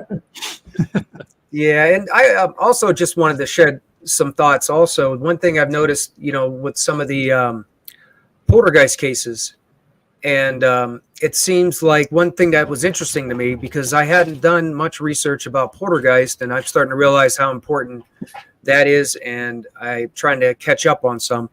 And that was very interesting to me, that it seemed like, especially at the Bell Witch, like there was a cycle, and they all seemed to have like a cycle or some kind of goal. And no matter how much you try to intrude or try to get them out or do whatever, it's like they're going to finish their cycle. Mm-hmm. And then once the time's right, they'll leave. Like that was interesting with Bell Witch, was like how it made one of the things it made known once it started communicating was that it was going to see old man Bell die. And then if I remember that right, that was it. It was going to be there to, I guess, to witness him dying, or being here to see him die. And then it wanted the daughter to break off the engagement with her fiance. And then after the old man died, and then she decided to go through with that, shortly after it stopped. And yeah, it seems very evident in poltergeist cases that there is an arc of operation that happens where the activity will increase to a certain point, it will reach a climax, and then it will decrease until it finally goes away. Right. If you're interested in poltergeist stuff, definitely read Colin Wilson's book, which is just called Poltergeist. Okay. It's like the thing that the book that actually really, it's got it all. It's got all kinds of cases in it, and it's super interesting. And you might also be interested in Guy Lyon Playfair's book on the Enfield poltergeist, which is called "This House is Haunted." Yeah, that was a pretty interesting story. I was watching some of the documentary on the Enfield case, where the reporters that they had the audio recordings and some of the video that you could still see, and that was very interesting. And then the more I looked at other cases, I seen the pattern of something speaking through the family members, the focal point.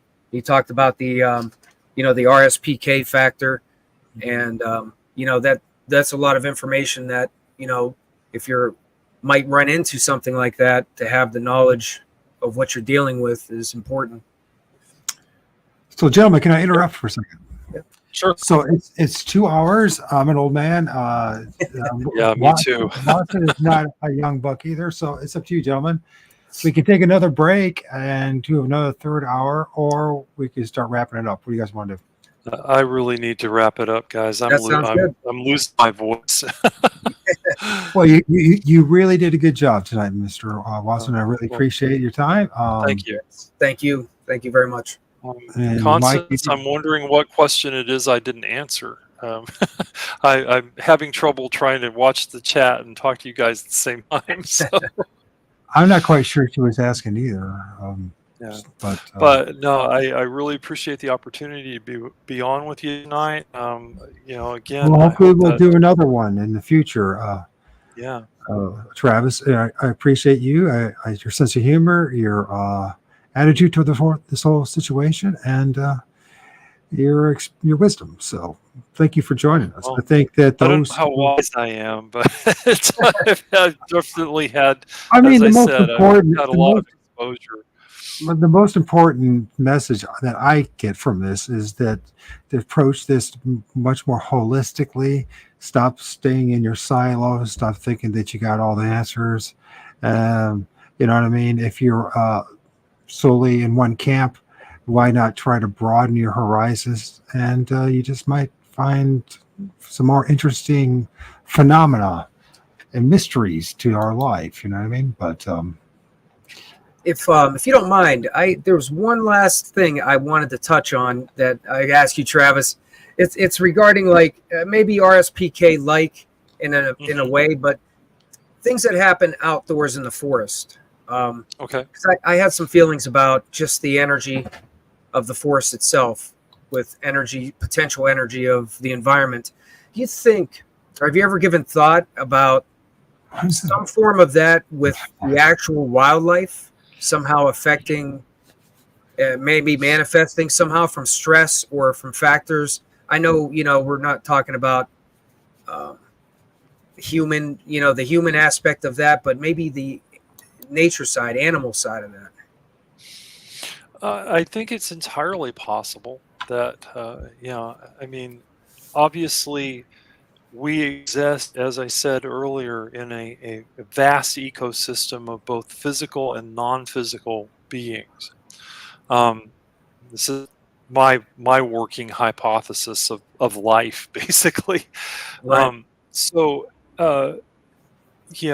it's entirely possible given the right set of circumstances, and I can't really say what those circumstances would be, Right. but the right set of circumstances that your connection with, or a person's connection with the being in the forest around him or her, be they physical or non-physical, could result in some of these phenomena too. Sort of, animal telepathy, if you want to go that far. So yeah, I mean, it's entirely possible that some of this stuff could be caused by critters, Yeah. because there's plenty of critters out in the forest. Mhm. I don't think your critters are throwing rocks at you, but No, I meant like maybe affecting it the way a person would, but somehow but the animal they could have certainly, that effect. the animals could certainly be, affecting the local environment, and and if you follow kind of a shamanic idea about things, animals have uh, there is a wolf, which is, a canid creature, and then there is the spirit of the wolf, which has powers far beyond that. So, you could be contacting something along that line as well. I mean, when you open your mind and start thinking about this, outside of the silo, there are all kinds of things that could be going on out there. I follow, very kind of, spirit related path, but, I see some folks talking about scientific stuff too, and there's stuff out there about that too. So, But again, I want to take an opportunity to. I've been watching the chat over on the side of my screen here, and I wanted to take an opportunity to thank everybody for their input, for their questions, and all those things. I apologize if I didn't get to all of them, but I'm trying to do two things at one time here. Yeah, So it was definitely a big part definitely of a pleasure chatting with everybody, though. part of this, Travis, is introducing you to our audience, because I'm sure that most of, in fact, I put money on that none of them knew who you were, but now they do, because we're Now they do. and so, and don't forget to get his book. It's like $15, and it's a couple. All of my books are on Amazon. All of my books are on Amazon. They're all available on Kindle. And if you happen to be a Kindle Unlimited subscriber, you can read them for free. So it doesn't get any better than that. So again, thank you very much for your time. Hope you enjoyed this opportunity and actually for getting to know your audience a little bit too. Thank you. Yes, thank you for joining us. And with that, if there's anything else that you want to say, Mr. T, for tonight, say something. Thank you to the audience for I'm good. We kept them long enough. Yeah, so this was excellent. I'll end it with some music, and then I'll close it out with that. So thank you, everyone, for joining us. Let's listen to some more Karma Vulture. What a cool name.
Hey, there's still 7 people left. Let's give them a little bonus, shall we, before we end it? You want to, Mike? Are we still live? Okay, we are. Yeah, we'll give them a little bonus. There's like one of my people, and there's one of you, 6 of your people. So what'd you think? What are your thoughts about tonight in the show? I thought it was great. You know, I know he probably does a lot of podcasts, and you know, I didn't want to think I was trying to make him give me an answer to what it was that we seen. You know, so I was just kind of showing how he talks about the poltergeist of the forest, and a lot of the things that I showed, and pretty much that happens all the time, are right in that same avenue that he talks about. Yeah. I don't know. I mean, should we let? What do you think about it? If anybody wants to, inviting them up, asking them what they think. If you got a half an hour, Mike? Well, actually, my son, I'm going to be giving him a ride to work here, so okay. I'm going to have to make it short. I'm going to have to go. All right. Well, so we'll just. I thought it was pretty impressive. I thought Mr. Watson, W.T. Watson, the author. Yeah.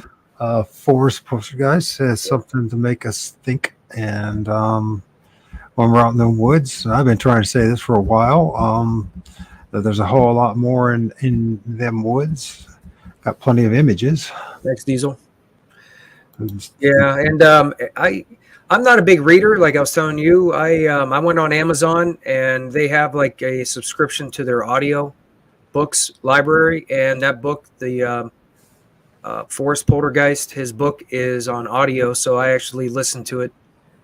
So if anybody's not a big book reader, you can always listen to it.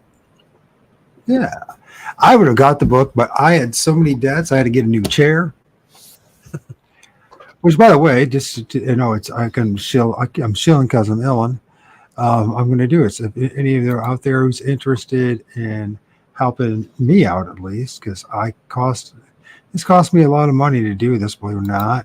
And so if anybody's interested in donating, you can donate to Michael Adams, like PayPal, ORD3, or Cash App, same thing, Michael Adams, ORD3. $5-10, it all adds up, you know what I mean? And I spent a ton of money. I had to get a new chair this month. I had to get new, Filmora, because everything just adds up, computer and everything, just to do a show like this. And, obviously I don't do it for the money or for the numbers or for the subscribers. So I do it because I think it's an important enough issue to share with people. And, I appreciate you, your willingness to join me, bro. I think always. I think it was, when I was thinking about it and I was listening to him in his interviews, I was just like, you would be a great addition to this particular show because of the field research that you're doing.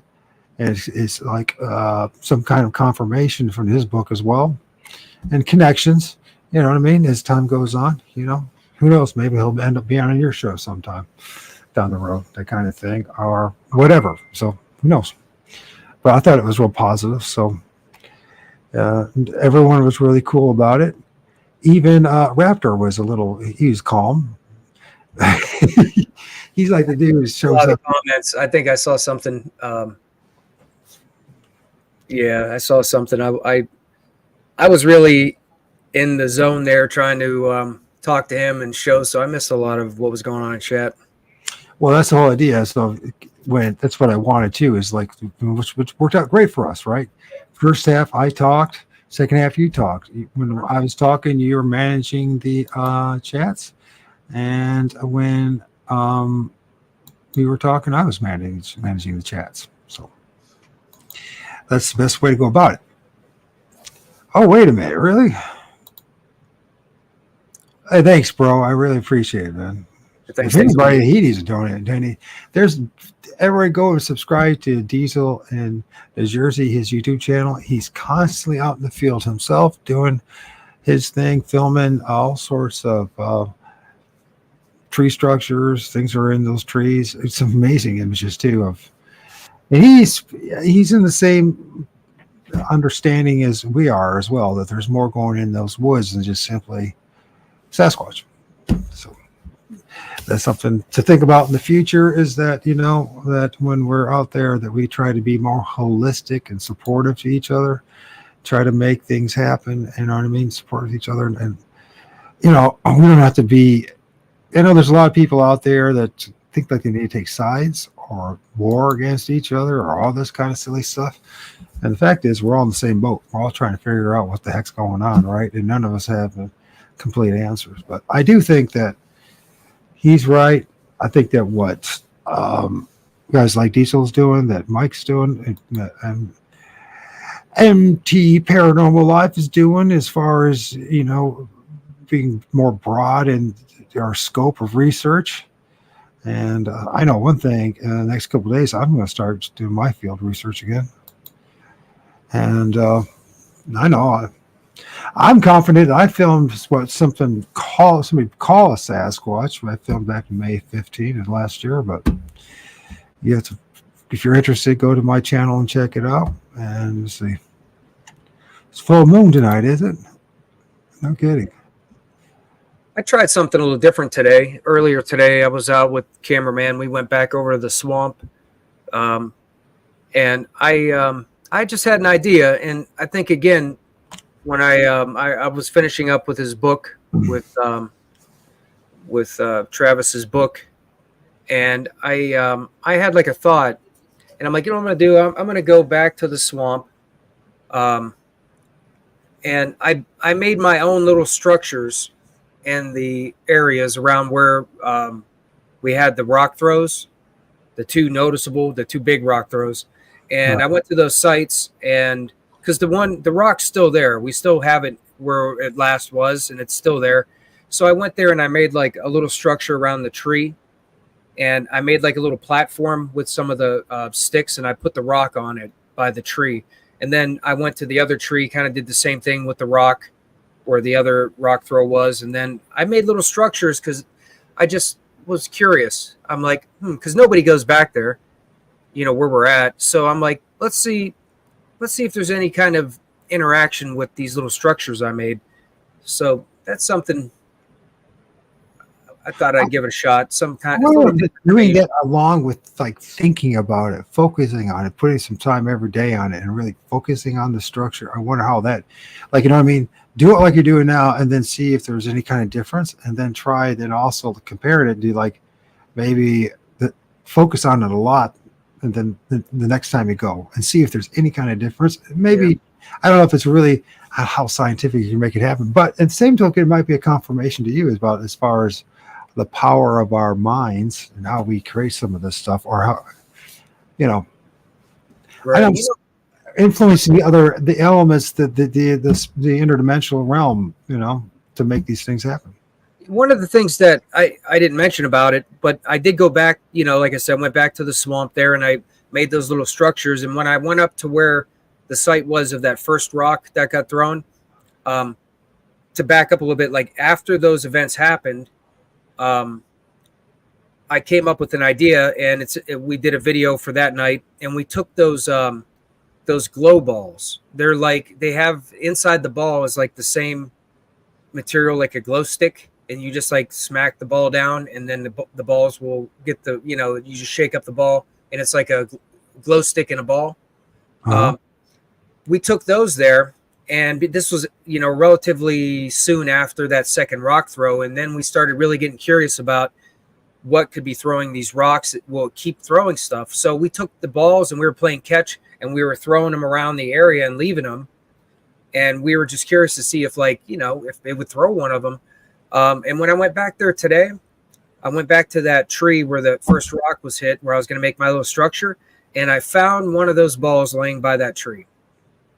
Okay. And it wasn't there in the past. It wasn't there before in the past.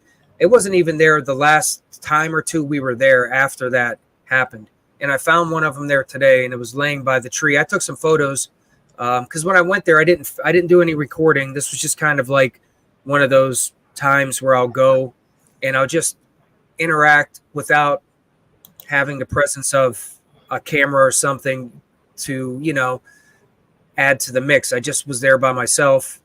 And I went up there, and there it was. That ball was laying by a tree, and I was like, holy crap.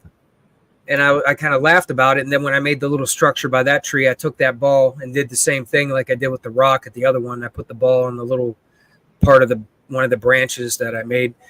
So I'm curious to see what happens when I go back there now.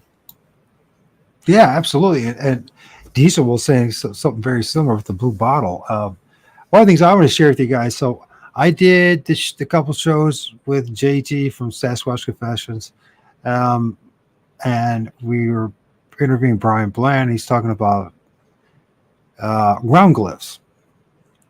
And after the day after that we did the show, so this is the 21st. So it was what day was it, that show? Let's look at the calendar real fast. This Monday was the 19th, right? So Monday was the 19th when we did the show with him. And then a couple days later, I was paying attention to, so I thought it was the day after, but it's actually 2 days after. So anyways, in my side yard, and I wish I'm going to do a video as where it's located so people understand what happened here. And I would not be surprised if the spirit realm decides to mess with it and have it I'll be gone tomorrow. So, but anyways, this is very subtle, a tree structure or ground glyph. Now it's might be hard to believe and accept, and I myself have a hard time with it as well. But this is in between my house and my neighbor's house. There's no trees in that area. There was some tree work that was done like over Christmas and the beginning of January. This is of course, I filmed this on the 21st, and there's an X there. Now, maybe I'm just imagining things. Maybe it's just a coincidence. But if I do the video tomorrow and it's still there, you'll see that there's literally no trees. And there's two-story houses. There's the odds of the branches showing up there are pretty slim to none. I don't have any trees in that area. And they just showed up. There's 15 feet right now behind me. Now, it's not the most impressive ground glyphs is like what other people are claiming to get, like Brian Bland. But my point in bringing this up is that, and he says it's all Sasquatch, and I don't necessarily, I don't believe that it's all Sasquatch, and I have a hard time that it was actually Sasquatch that even did it, because it's such a close area, really close to where I sleep, where I do my stuff, and do the show. But it's like 15 feet literally behind me, and I'm just have a hunch and a suspicion that because of focusing on that time with Brian Bland, that something else was paying attention and just gave me like a little gift, if you will. But I don't know for sure. I mean, I just gotta go with your intuition, your gut. Usually, you'll know. But I know one thing: it wasn't there earlier, and I didn't notice it. But then, but what is it? Is it just? It could be power suggestion on his part, or could it be that? What I've come to realize from my own experience and my own research is that when you focus on something and you put enough time into it, it somehow manifests one way or another. So if you focus a lot on, filming something like a Bigfoot, you're going to end up filming something that kind of looks like a Bigfoot. It could be only just a shadowy apparition, but it's still, you know what I mean? If you focus on looking for footprints, you guys could be a perfect example of this, right? You focus on looking for footprints, and what do you guys end up doing? Filming footprints, right? Well, yeah, I mean, that seems to be what he talked about, and it seems like in cases, at times that could happen. But like sometimes, like that night with the footprints in the sand, I didn't really have any specific, like, I guess something I was trying to manifest, or I was like thinking like, oh, I hope I see this, or I hope I see that. It was just like that night, it just caught off guard.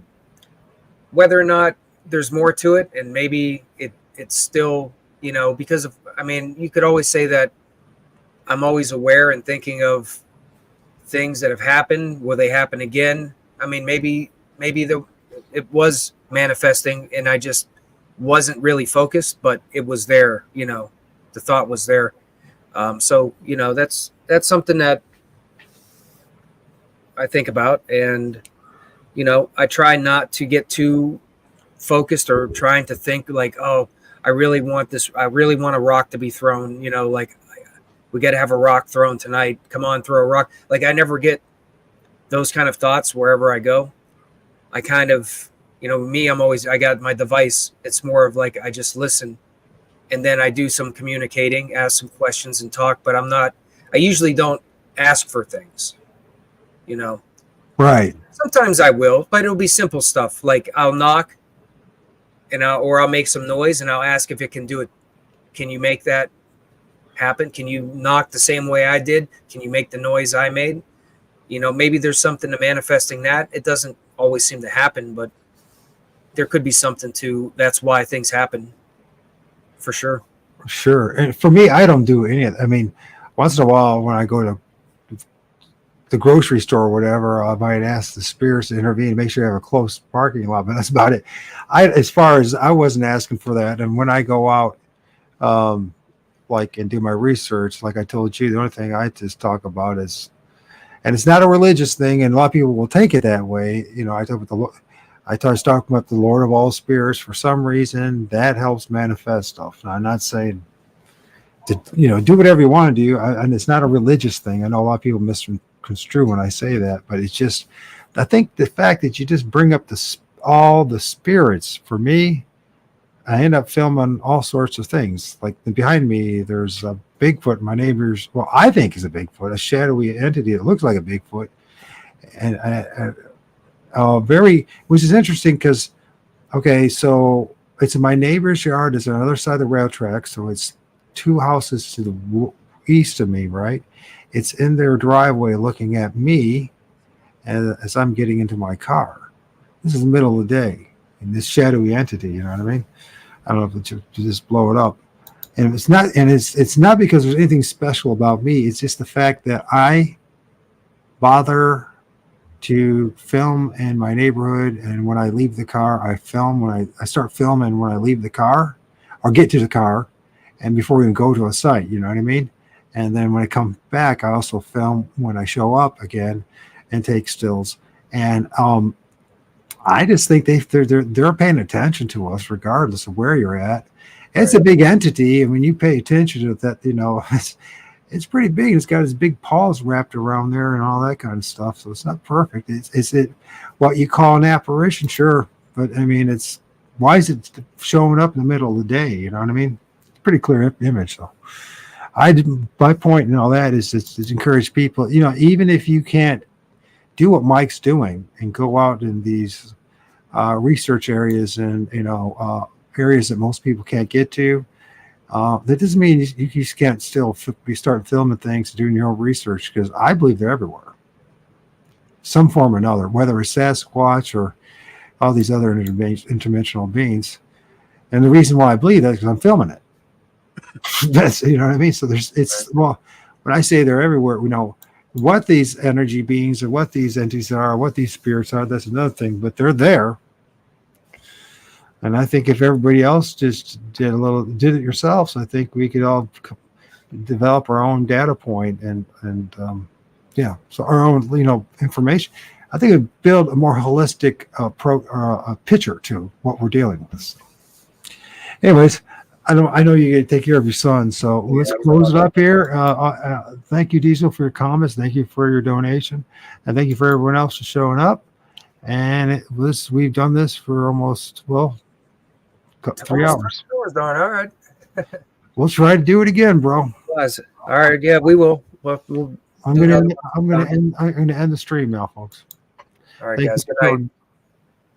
Thank you.